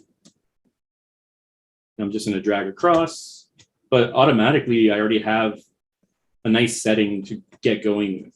And I know that the scale of these trees are going to get smaller as it gets further into the background. So zooming out, it's already starting to take shape very quickly.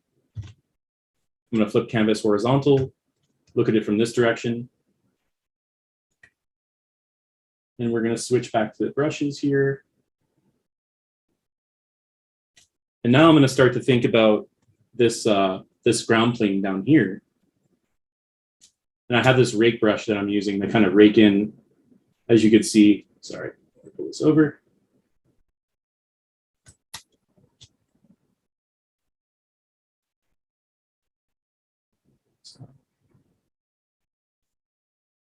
I just want to make sure you guys can see the brushes I'm using. There we go.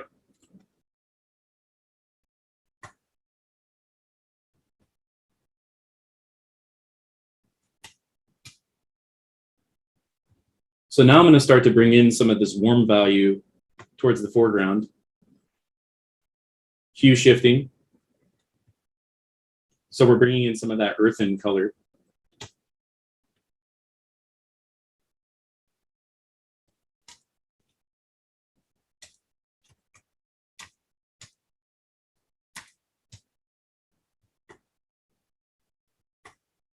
And now let's start to think about that landscape where the village will sit.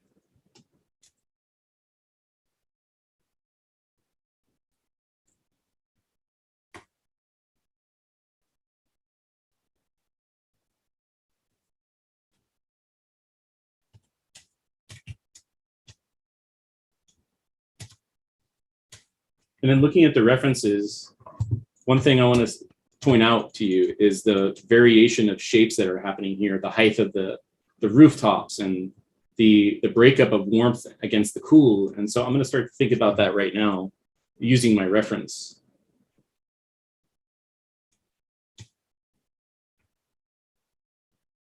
I'm going to really exaggerate this so it has that playful style that I put into my worlds.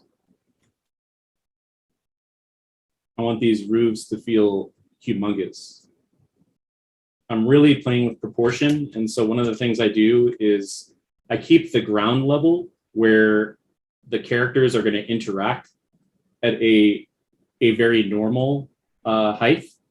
And then what I do is, like, at the 60% mark, the 60-40, I'll start to think about that height variation to get proportion askew and stretch those variations of proportions, which is a lot of fun to do And it really makes for a unique image, I feel. So pulling out here, I'm going to go ahead and scale accordingly. And things are feeling pretty even now. So what I'm going to do is take this building here and put it up behind. So it really like sets off from the main facade, the main face. Bring in some of that like warm color that you're seeing in the reference.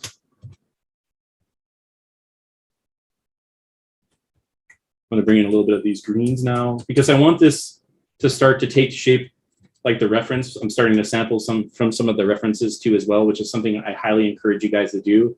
If you're going for a flavor profile that you want to get in your image, that's super important, is to get that smattering or that sampling of colors that you already have to get you going faster, especially when we're dealing with a very limited amount of time. And the great part about this is it's like just selections using the lasso tool and then slowly bringing back in the brushes later. But this is how I work. I typically will make variations of shape selections to kind of create shapes quickly. And then you can get your paintings done a lot faster by doing so. And it's all starting from silhouette. If the silhouette works, it's going to work later as a painting and when it's rendered out. So everything is kind of facing towards us right now. And I want to take a cue from the reference again. And I want to have some of the roof shapes facing away from us. So you're seeing the sides of the buildings. And that's something I'm going to do now. Is as it gets closer towards the water, maybe there's a couple buildings where they're literally on their sides. And so there's going to be some smaller shapes. So I'm breaking it up: big, medium, small, light, medium, dark, overlap, and reveal. That's my cues. New layer, new thought, right? You're going to see these like mossy rooftops. I'm going to bring in a little bit of those darker values at the bottom.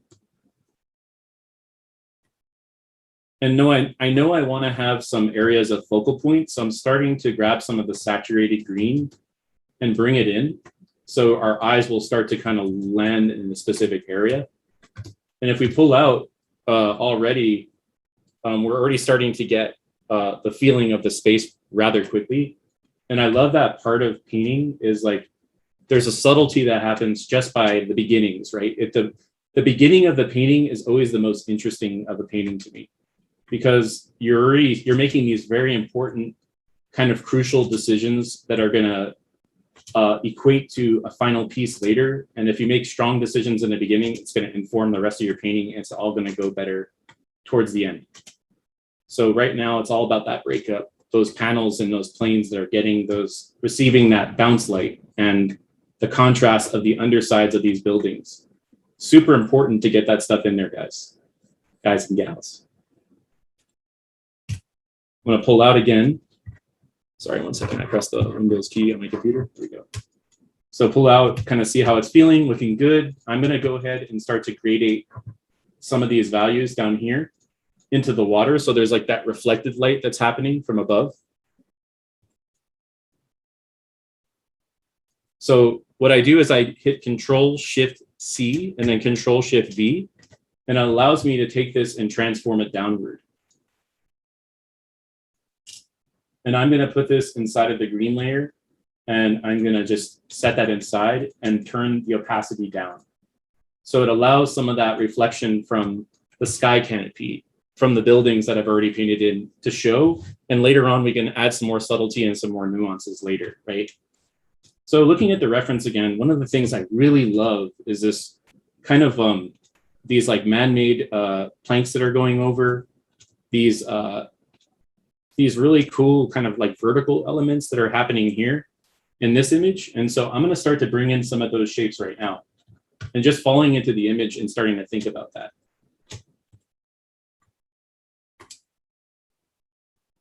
And I'm not afraid to just make quick selections and think about perspective in my head, because later on I can always tweak perspective to be correct. Right now it's about getting the mood down quickly and just getting the image down for you to see my process in the world building side of things. So I know there may be some kind of little piers here and some planks that are overlapping where the buildings are. And I'm liking the way the composition is flowing because the largest building, which is this one, is on my third. And that's something I always keep in mind is rules of thirds, right? If your eye uses that kind of golden ratio shape, it's going to fall in line with what you're trying to aim for later on. And I'm going to start to bring in some of these browns that I had in the building. And then that will lead our eye from foreground into background in a swooping shape. And it will also create a design language of color, right? So color language and design language are the same thing. If you can get those color languages to work in harmony with each other and have a family, color family to them, then you're succeeding from the very beginning. And I'm going to go ahead and just bring in some darks in the foreground just to kind of get the eye to say, hey, I'm here, I'm in the foreground, I'm getting occlusion. And maybe there's like something kind of cutting the side of the frame right here. Maybe it's a little piece of a mountain that you're kind of peering past. That's going to give you that contrasted shape that goes, I have a balance, right? So one balance is shape here, verticality from the buildings themselves. And then now we could start to populate some of the smaller tertiary details after this point, right? And I don't want to hit that too fast. That's something that I do later, but I wanted to start to think about that. So vertical shapes, right? We're talking about verticality. Maybe there's some tall beams around the village poking out here and there. Maybe there's some flags or something. Let's make this one like extra tall, the one that's on the tallest building. Maybe this one is like ridiculously tall. And it has an organic quality to it because it's not perfectly straight. I want everything to be vertical, but kind of leaning on organic angles. And it just gives you that old world feeling like a folk village, right? And one thing I was thinking about while I was painting this is imagine if there's these really cool kind of footpaths that kind of interlock between the buildings. So people can walk from one rooftop to another. And that way there's an inter-community kind of system that's happening, a culture of civilization that's been there for many, many years. And they've created this kind of layered cake of society on top of the society, almost like a little bit of an ant's farm or a nest, right? And that way it's protected. And there's something really beautiful about that kind of that weaving together of architecture, that webbing together of design. And if you look at it from a distance, it has that interest now. There's like almost like a roller coaster of interconnections happening now. And then moving into the drawing side, this is kind of fun for me. I like to switch back and forth between drawing and painting. One thing I like to do is just get like a pencil shape and start to think about the smaller tertiary details in here. So I think I have something selected. There we go. And just start to think about those smaller shapes inside. And I'm going to grab, the edge of this building so it has some design inside of it. And I'm going to draw a little bit inside of this so you could see the hand of the artist, right? So I know that the rooftop comes down on this angle. And I'm not afraid to just use a black value because I'm going to paint on top of it later.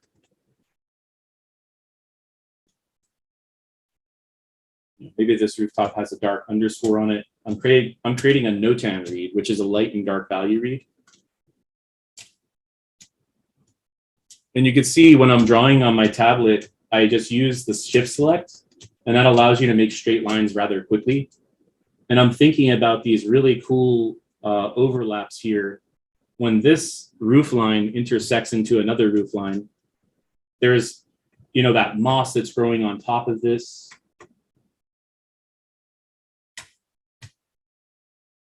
It's building up over that time. And maybe it's starting to weight down on one side and then thin out on another. So I'm starting to think about thick to thins now, light, medium, dark, overlap and reveal, design, right? We're designing now. And I think that's the most important part of this being a good designer is understanding how all those principles work for you in your favor and just using them to your benefit. I'm not saying I know everything about design by any means, but I'm thinking about those things while I paint. So there's kind of a mindfulness that's happening in the drawing side and not just the shape design, but in the drawing part as well. So I'm kind of getting back into the draftsmanship part of it now. And you know, what would be cool is like, because I have all these straights now, in order for it to make it feel organic, I'm going to start breaking up these edges now. And what that's going to do is it's going to allow the eye to see contrast of shape now from line to paint. And then we can come back in later on and start to really nuance that with the texture brushes. But in the amount of time that I have in this demo, I want to show you how my lay-in works, so you could see how rendering comes in later. And I could post this up online for you to see how I would spend another 2 hours on this thing, and how much noodling and like finesse you can get into a piece to really make that piece come to life, right? And then the wonderful thing about this is it's just going to continue to evolve. It starts to really tell you the story. It informs you as you paint it. And so, you know, like I was talking about earlier, maybe there's like some flags up top. And I love about Japanese flags is they're generally like a flat flag that's supported by pieces of wood on either side. And then they're like a great way for someone to put their house family, their crest, or their clan on the top. And I think that's something that would be really interesting about this place, is having those flags really like drawing your eye down into the image.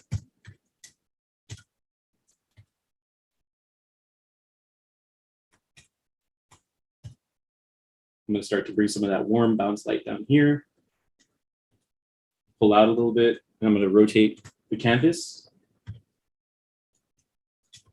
And this is what I was talking about, is that lopsidedness that's happening. So what I'm going to do is allow the eye to go upward right here.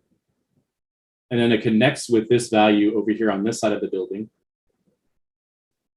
And so now I'm starting to bring in light, dark, light on top of the same environment.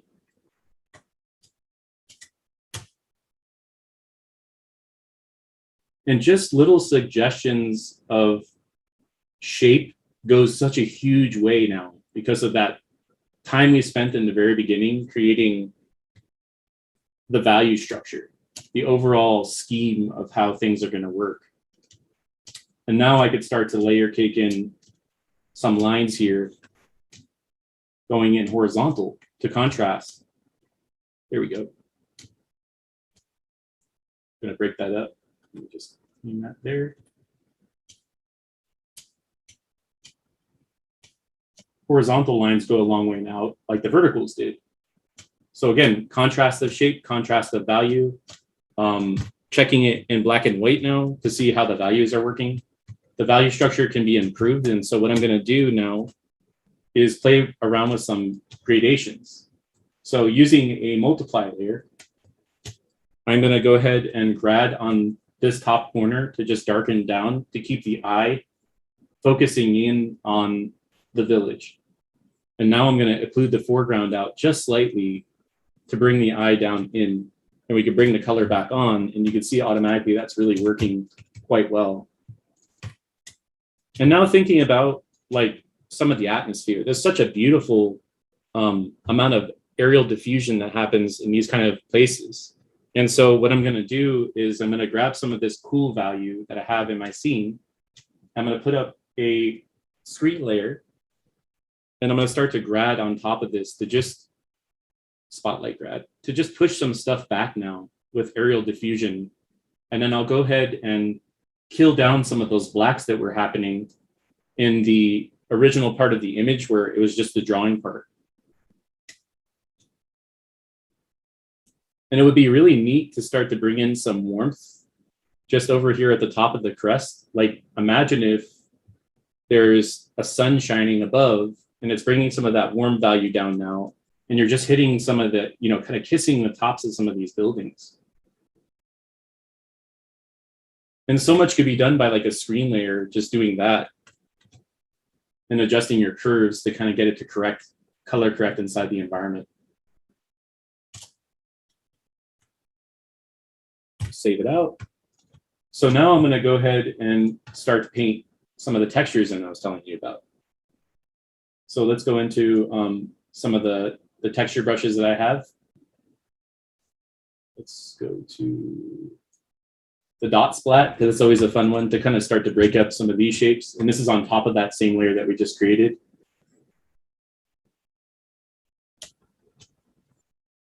Just to make this thing feel like it's really coming to life with texture.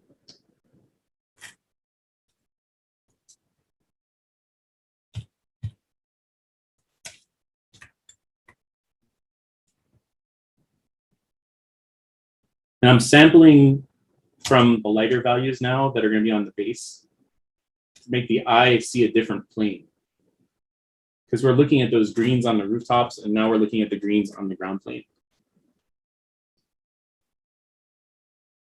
And I'm squinting my eyes down as I paint to kind of see light, dark, light values, and then get the legibility of the reads from a distance.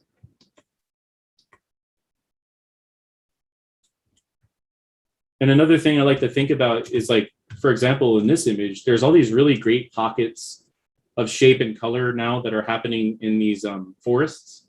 And so it'd be kind of cool to pull the eye through using some of these browns. And so I'm going to grab these brown colors and start to bring a little bit of that into here on these poles coming vertical.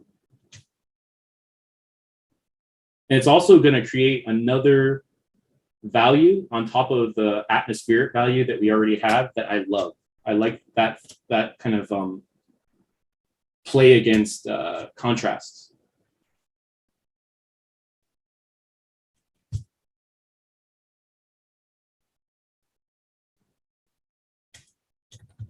And let's take a look at let's dissect what we're seeing here. So we're seeing a little bit of this moss collecting on the edge, but you see a bit of the thatch show up in the roof. And so now I'm going to start to bring out that texture here.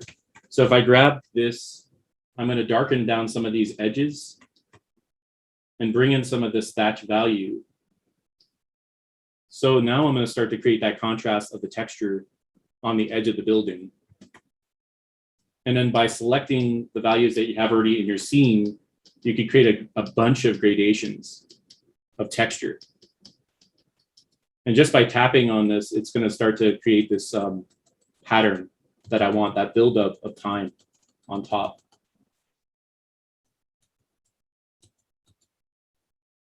And I can go into here and then just go ahead and increase my size, turn on my spacing.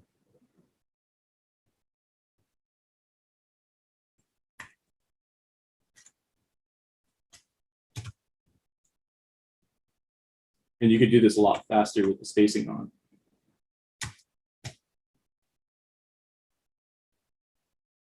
Now I'm going to bring in some of that brightness. Like some of that light is snuck onto the rooftop on the focal point, which is this building. And this is a place where you could start to really finesse, right? Because it's where we want the eye to go. And so we can start to increase the amount of contrast and noises there. And it's just around that building. I don't want everywhere else to have that same intensity, but only here.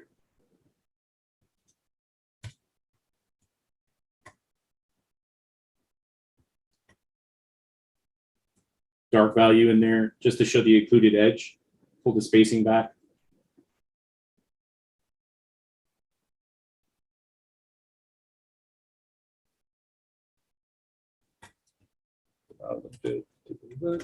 Looking good. Flip canvas horizontal again, just to get like a fresh take on it. And now I want to start to get the lighting influencing the building in the proper way.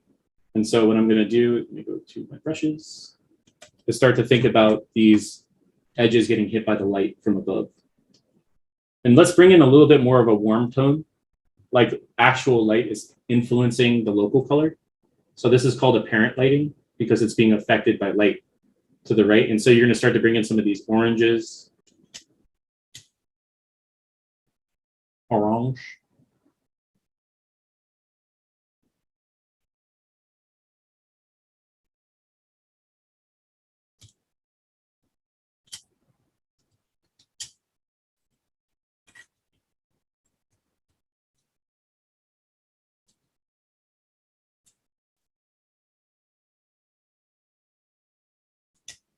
And maybe right here, there's a slice of light happening right in front of the village. Just a slice.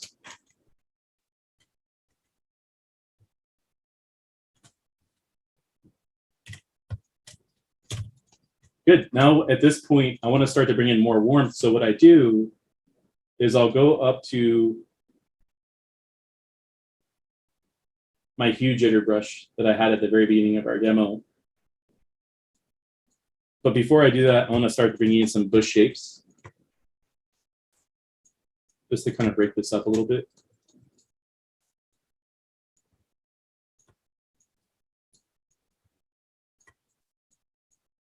Time is our enemy right now, so I'm trying to get as much info as I can at this moment to just show you guys my process. And right now, I switched from using my Wacom tablet to my my mouse, and I'm kind of old school that way, where I'll start clicking with my mouse instead of using the tablet, and I'll switch back and forth between painting on the screen to painting with my mouse, which is like a weird rando thing that I do that still works for me. And I'm going to bring some of this pattern texture into the foreground because it'll help me group those textures together rather quickly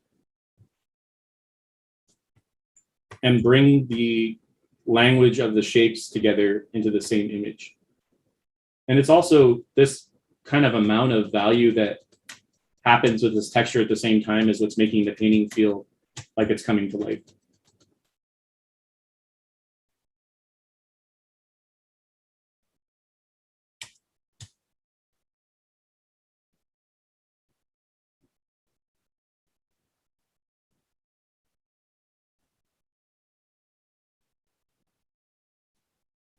And now I'm starting to like kind of darken down this area that's being affected by the lighting by just bringing a darker value green to show where the light source is coming from and occlusions.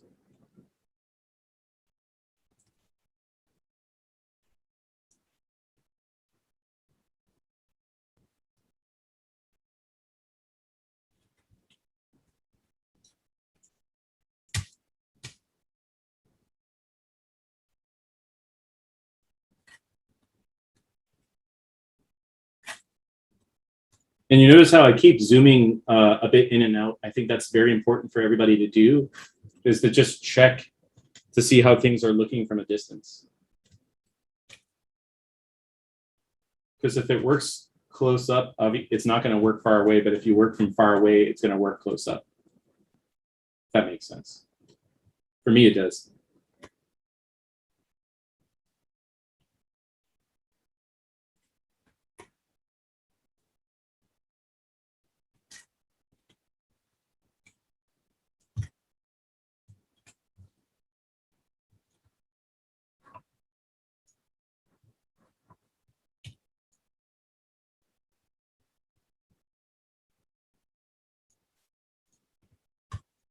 And then just behind the buildings that I've already started to kind of map out, I'm going to start to put some patterns down just to kind of gradate the textures from the trees to the forest like a sponge. So they start to marry together like they're part of the same world. It's like a pastel brush. It's working really well. Great. And then now I'm going to talk about that color variation I was trying to bring in earlier. So I don't get too super sidetracked. I'm going to put in a little bit of a foreground tree.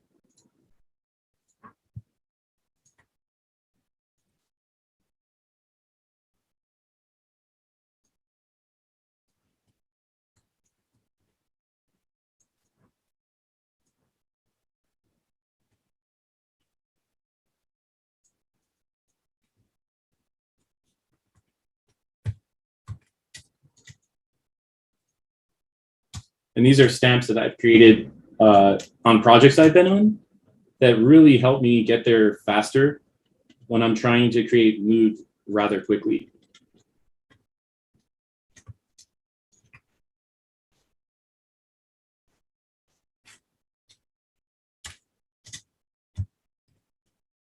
I'm going to pull this one out a little bit so I could still see a bit of that forest there. But that is such a nice little window now from a foreground area into a background area. That's something that I was really trying to get from the reference. And remember when I showed you guys the reference at the very beginning, this one is what I was talking about. And then what I love about this is these little dappled pieces of light that are bringing in that feeling of light source. So what I'm going to do is I'm going to double this up, flatten it, hit transparency, go into this brush. And then what I'm going to do is grab some of this warm value that's in this and just hit a side of this like it's being hit by some of that warm light on the left side. So it really feels like it's working with the light setup that we have going on in the painting.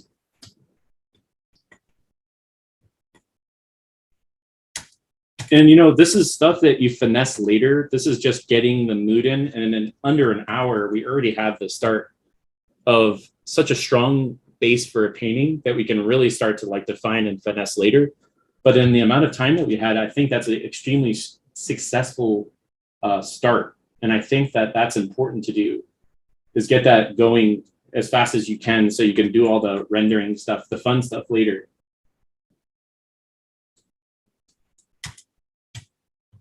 And now we could start to select and find our textures by selections.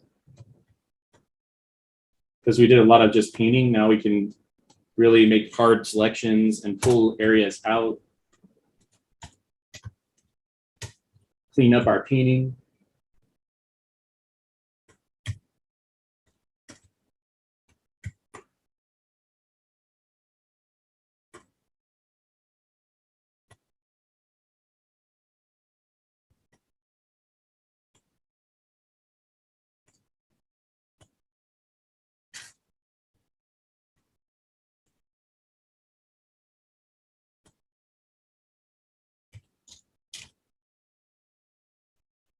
Use a dry brush to kind of get in there and just two things up now.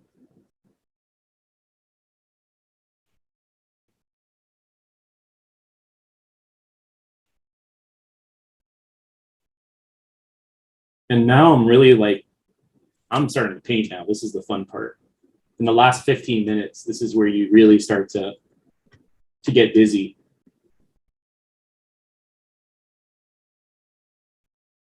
And I'm gonna break up some of these edges down here. Rotate again, flip the canvas.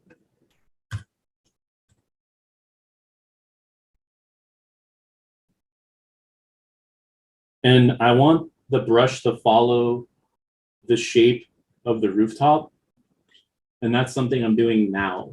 I didn't do that before because I was doing my lay-in, but now I'm starting to do that. So I'm following forward. So in the direction of the roof tiles or the thatching that's happening, you should follow where those examples are happening now on the roof. So this is the underside, so it should go in a horizontal fashion. But this is the top, so I want that to go in a vertical fashion, heading in a diagonal. So now I'm thinking and drawing and painting at the same time.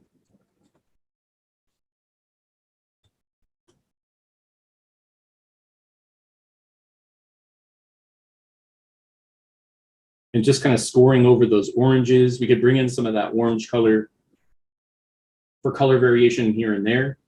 Like it's just getting sun-kissed slightly. And I don't want things to get too saturated, so we can always do some color adjustments at the very end. We have 10 minutes left.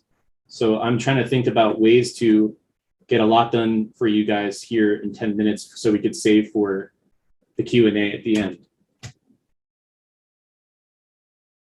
And Doug, can you, if you're there, how long do I have to paint? Just another 10, or do I have more time?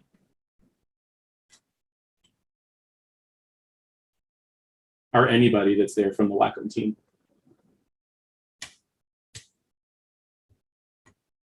Bueller? Anyone? They all ran away. No, I'm here. Alright, cool. Yeah. No, 10 minutes is fine. Okay. You're doing great. And then we have quite a few questions. So. Okay, great. Yep. Thank you.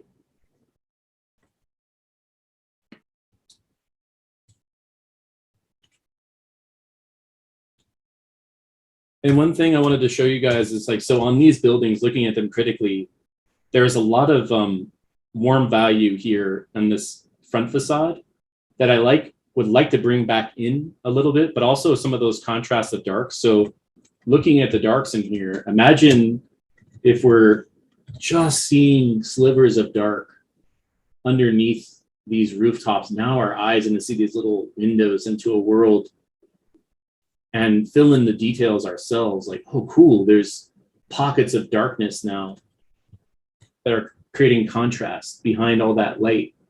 And I need to see that for our eyes to see depth.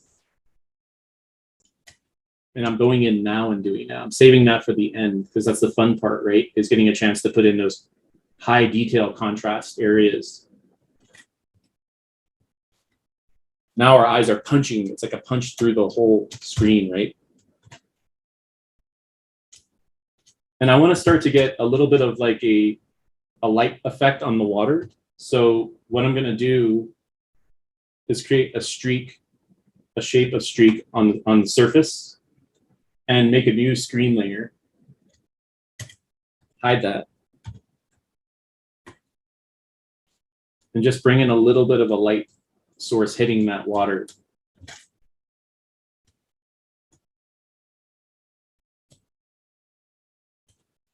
And I'm going to go ahead and use my eraser and just carve on top to create some variation.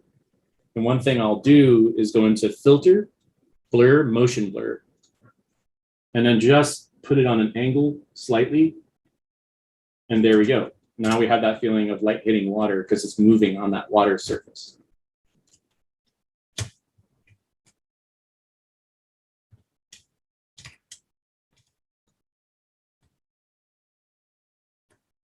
And use some of those darks we were talking about.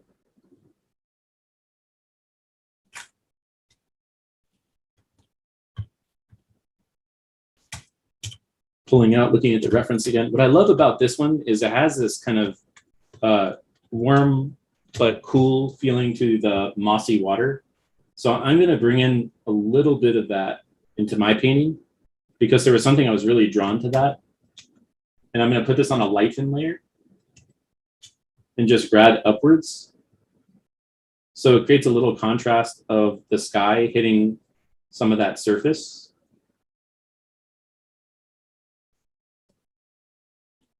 There we go. And then what I'm going to do is on the eraser, I have some texture erase brushes and I'm just going to texture erase on top to create like distortion in the surface of the water, like if there's particles sitting on the water's surface. And one thing I haven't got a chance to do very much of yet is start to add rocks. And that's going to really help sell scale. And I'll do that at the very end just to show you guys how I would continue the painting from here. And this is how you tell the story. It's like when you start to bring in those rocks and ground plane coverage, that's going to start to just sell the scale very, very nicely. So going into this brush, I'm going to start to bring in that on a new layer on top.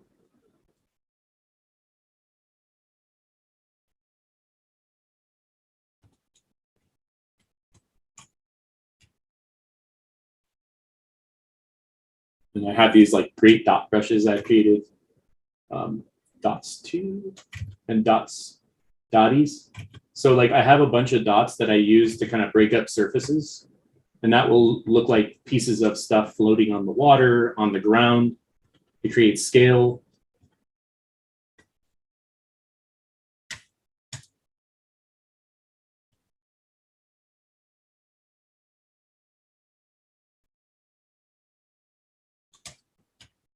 And I love that part of a painting because it's like those are the little tiny things that you could start to bring in that your eye will start to see detail.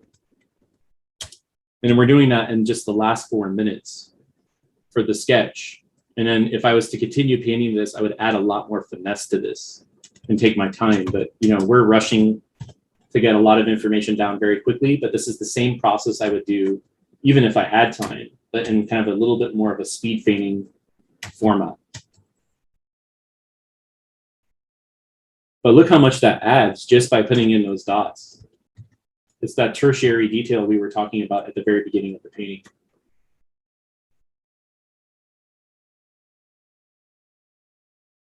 It adds a ton.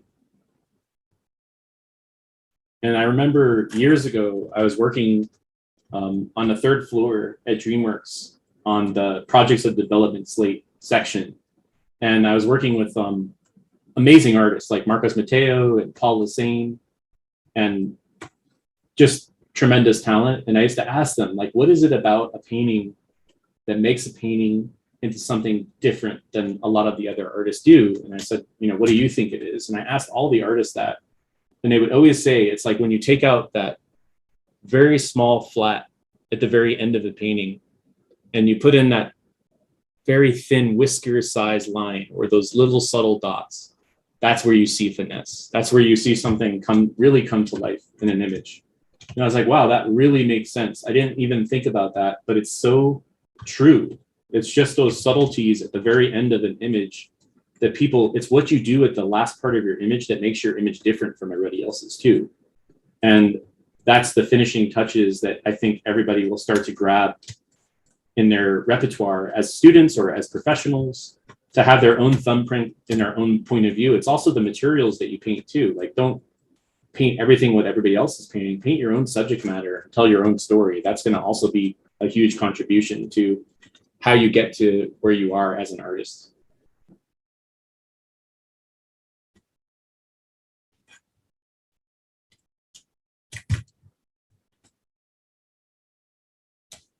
And then zooming out, like looking at it from that distance, you know, in the last 2 minutes, just looking at that, that feels pretty solid.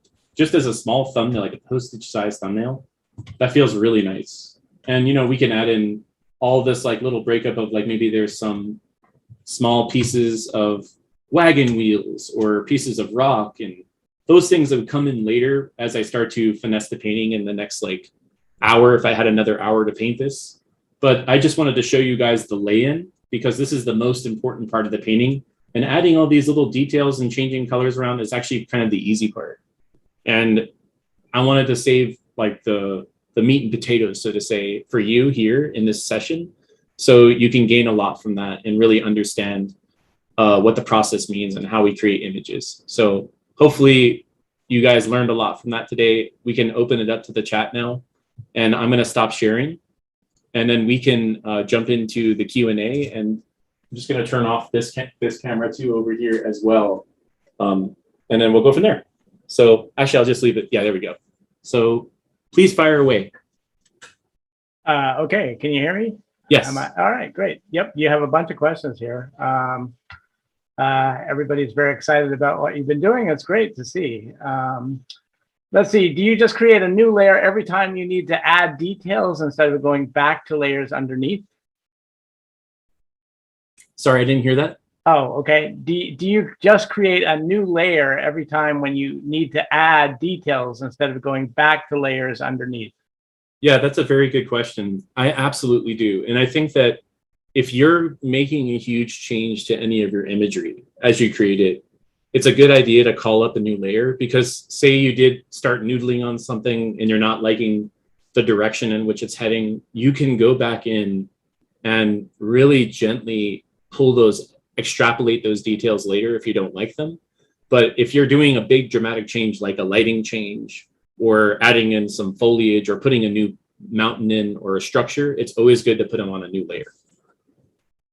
Great, thanks. No problem. Good answer, yep. What is your advice on how to avoid colors and details getting muddy, especially in compositions like the one you just did that are mostly the same color?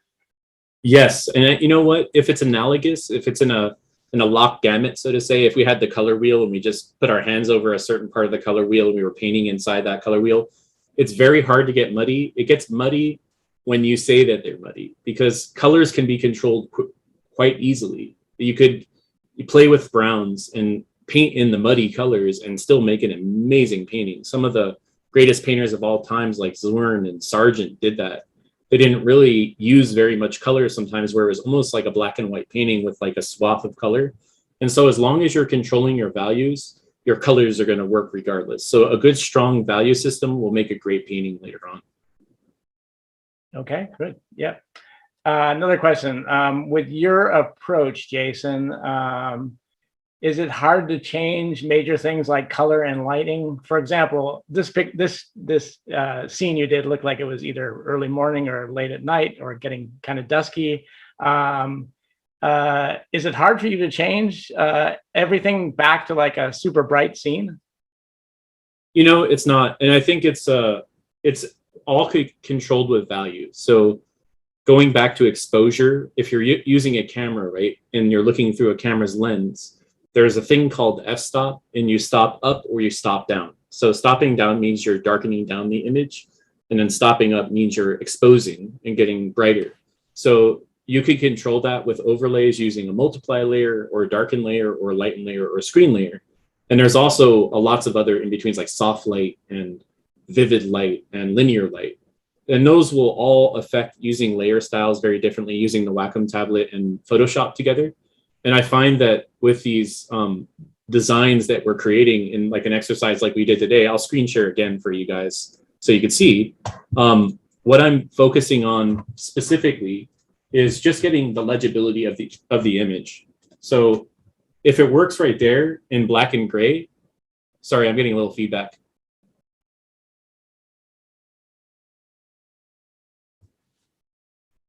Oh,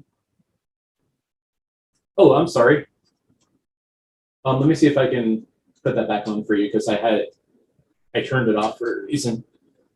Because my computer, it was overheating. So let me see if it. No, don't worry about it. Is that better now? Okay. Sorry about that, guys. But what I was trying to say is, like, if it's working in black and gray, like we're seeing here, it'll absolutely work, you know, in color. And so if I toggle between black and gray and color, it works perfect. And that's something I want you guys to be confident about as you paint, is it doesn't matter if it's a very limited palette and you're staying in the green values, but there's quite a bit of range in this image. If you look closely, there's warm tones in here. There's like that earthened color.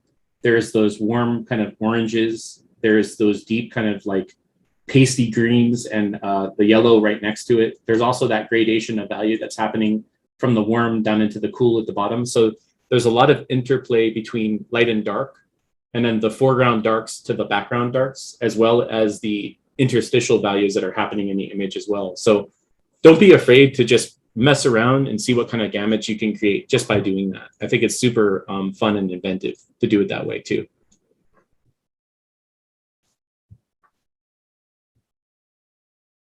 Great. Let me go back to some of the questions here. Okay.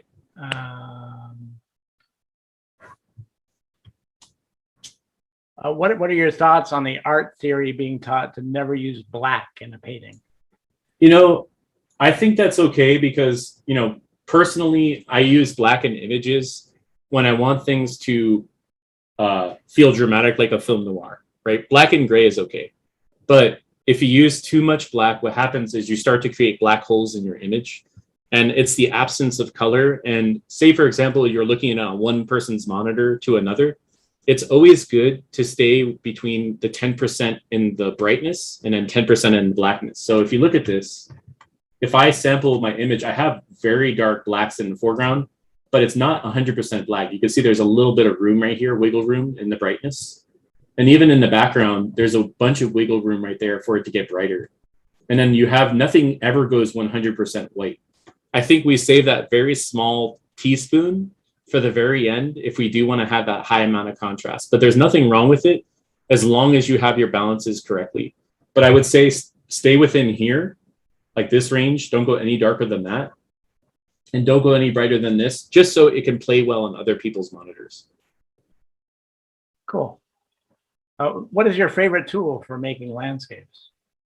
Lasso tool, 100%. You know, I think I was demonstrating that pretty well in the beginning, is like just getting that lasso tool out and creating a shape just like that. I already created a mountain. You know, if I wanted to put a person in here, you could just put your toothpick man really quickly by using a lasso tool, just standing here in the foreground. And it's just such a great tool for drawing and making selections and filling in. And I just love how fast it goes. So I highly recommend, as you guys paint, to experiment using this lasso tool and trying to find shapes doing that and then filling them in solid and then painting inside. Because you saw the power of that just by putting in the foreground shapes to the background shapes. If we go to the back to the beginning of the painting, that's the background shape right there. And we stayed within that automatically just by using the lasso tool. And then that shape, that water layer, and then all that like reflected light stayed within that. And then everything else kind of coming in between that. So absolutely use the lasso tool as much as possible. It's a very powerful tool. Great.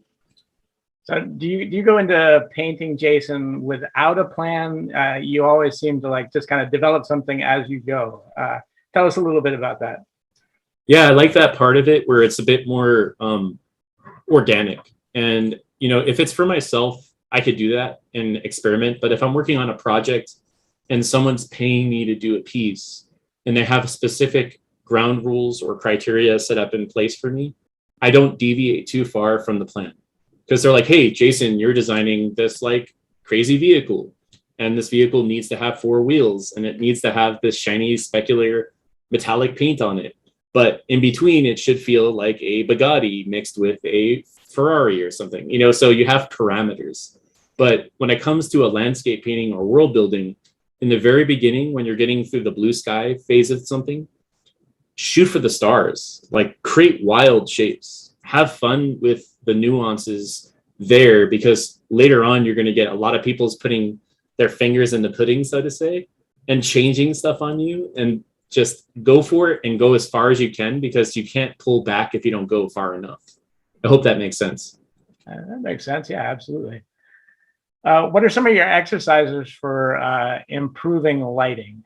Oh, that's a really good question. So what I do is look at a lot of film, and also this is it right here. Like if I wanted to do an exercise on this type of a scene, I would literally copy this image and just try to nail everything without color sampling.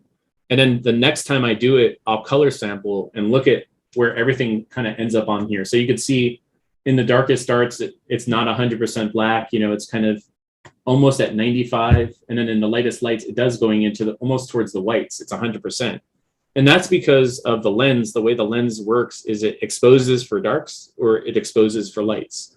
And so you're learning a lot about that. But where you're looking at a film, i.e. a movie, you know, production designed or cinematography done by a Wally Pfister or a Roger Deakins, there's a sophisticated palette that's being created not only by the director, but by the cinematographer. And there's a lot to be learned there. And I think that's like in the limited palette that they use. Like if I think of like Blade Runner 2049, for example, there were scenes in that film where it was completely bathed in orange, or it was completely bathed in the blues. And it's very monochromatic, but that's okay. And I think that if you can control your values really well, it doesn't matter what photo filter you put on top, it's going to work.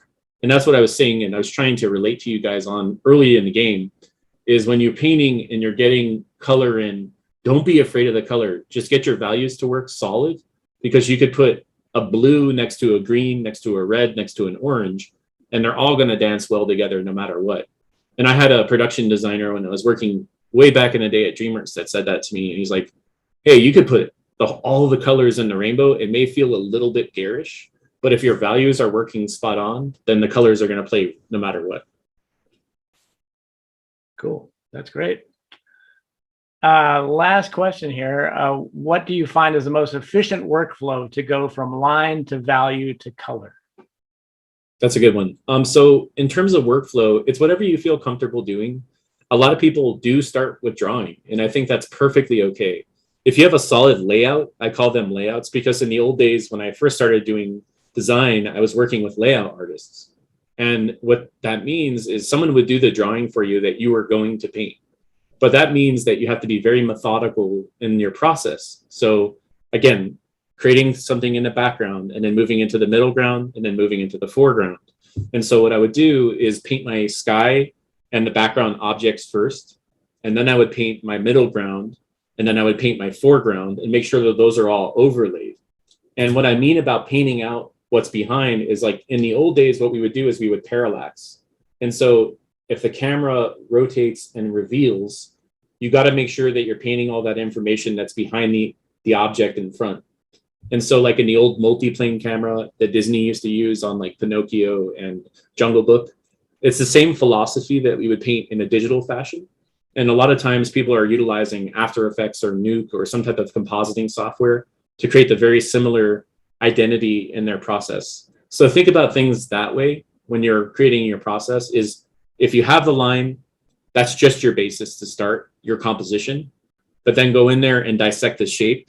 And once you get the shape, then you can start to bring in the rendering and all the detail. I heard this from a close friend of mine that's a production designer. Rendering is actually the easy part. It really is. If you really think about it, you're just noodling away at details, but you don't make everything the same amount of detail. Say if you're looking through a lens and you're focusing in on an object, and say, for example, this object is these buildings that we put in, you can keep everything else kind of looser, like what we're doing here. There's not any information in here whatsoever. It's literally a flat card. But if you get closer to the areas where we wanted to have those details, that's where the camera's in focus. The lens is stopping down on that object. And so everything else can kind of go off into out of focus soft details. And that's something I would love to see from you guys in the future, is to make that exercise. If you're doing a painting, to allow other things to recede and to get softer and just gradate in the background. And just like the background behind me, a lot of this area is just kind of a wash of shape.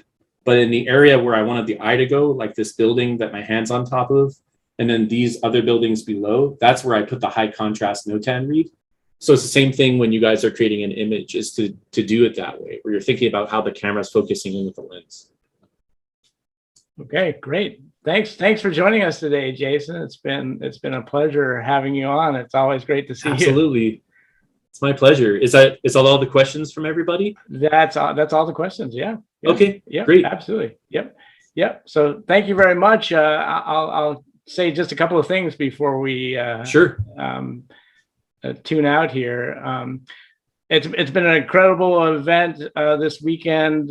We'd just like to thank everybody that's joined us. We've done a lot of cool things over the weekend. We've had some amazing courses on animation, drawing, things like that. We had a lively animation dance party. We've had a cage match with the Bancroft brothers. That was fantastic. We can't thank anybody enough who participated in Wacom's LightBox this year, and the panelists, the audience, and all the team here at Wacom that's made it possible. Thank you very much. And we look forward to having you with us all next year at LightBox 2022. So we're looking forward to that. Thanks again, Jason. We really appreciate it. And thank you, everybody, for tuning in on this Sunday. Thank you very much. Thank you. I'm honored to be here. Thank you so much, Doug. I really appreciate everything. And thank you, Sarah Jean, and everybody else at the Wacom team for all their support. And for all the people that attended today, it's been just such a pleasure to be here. So appreciate everything. All right. Take care. Take care.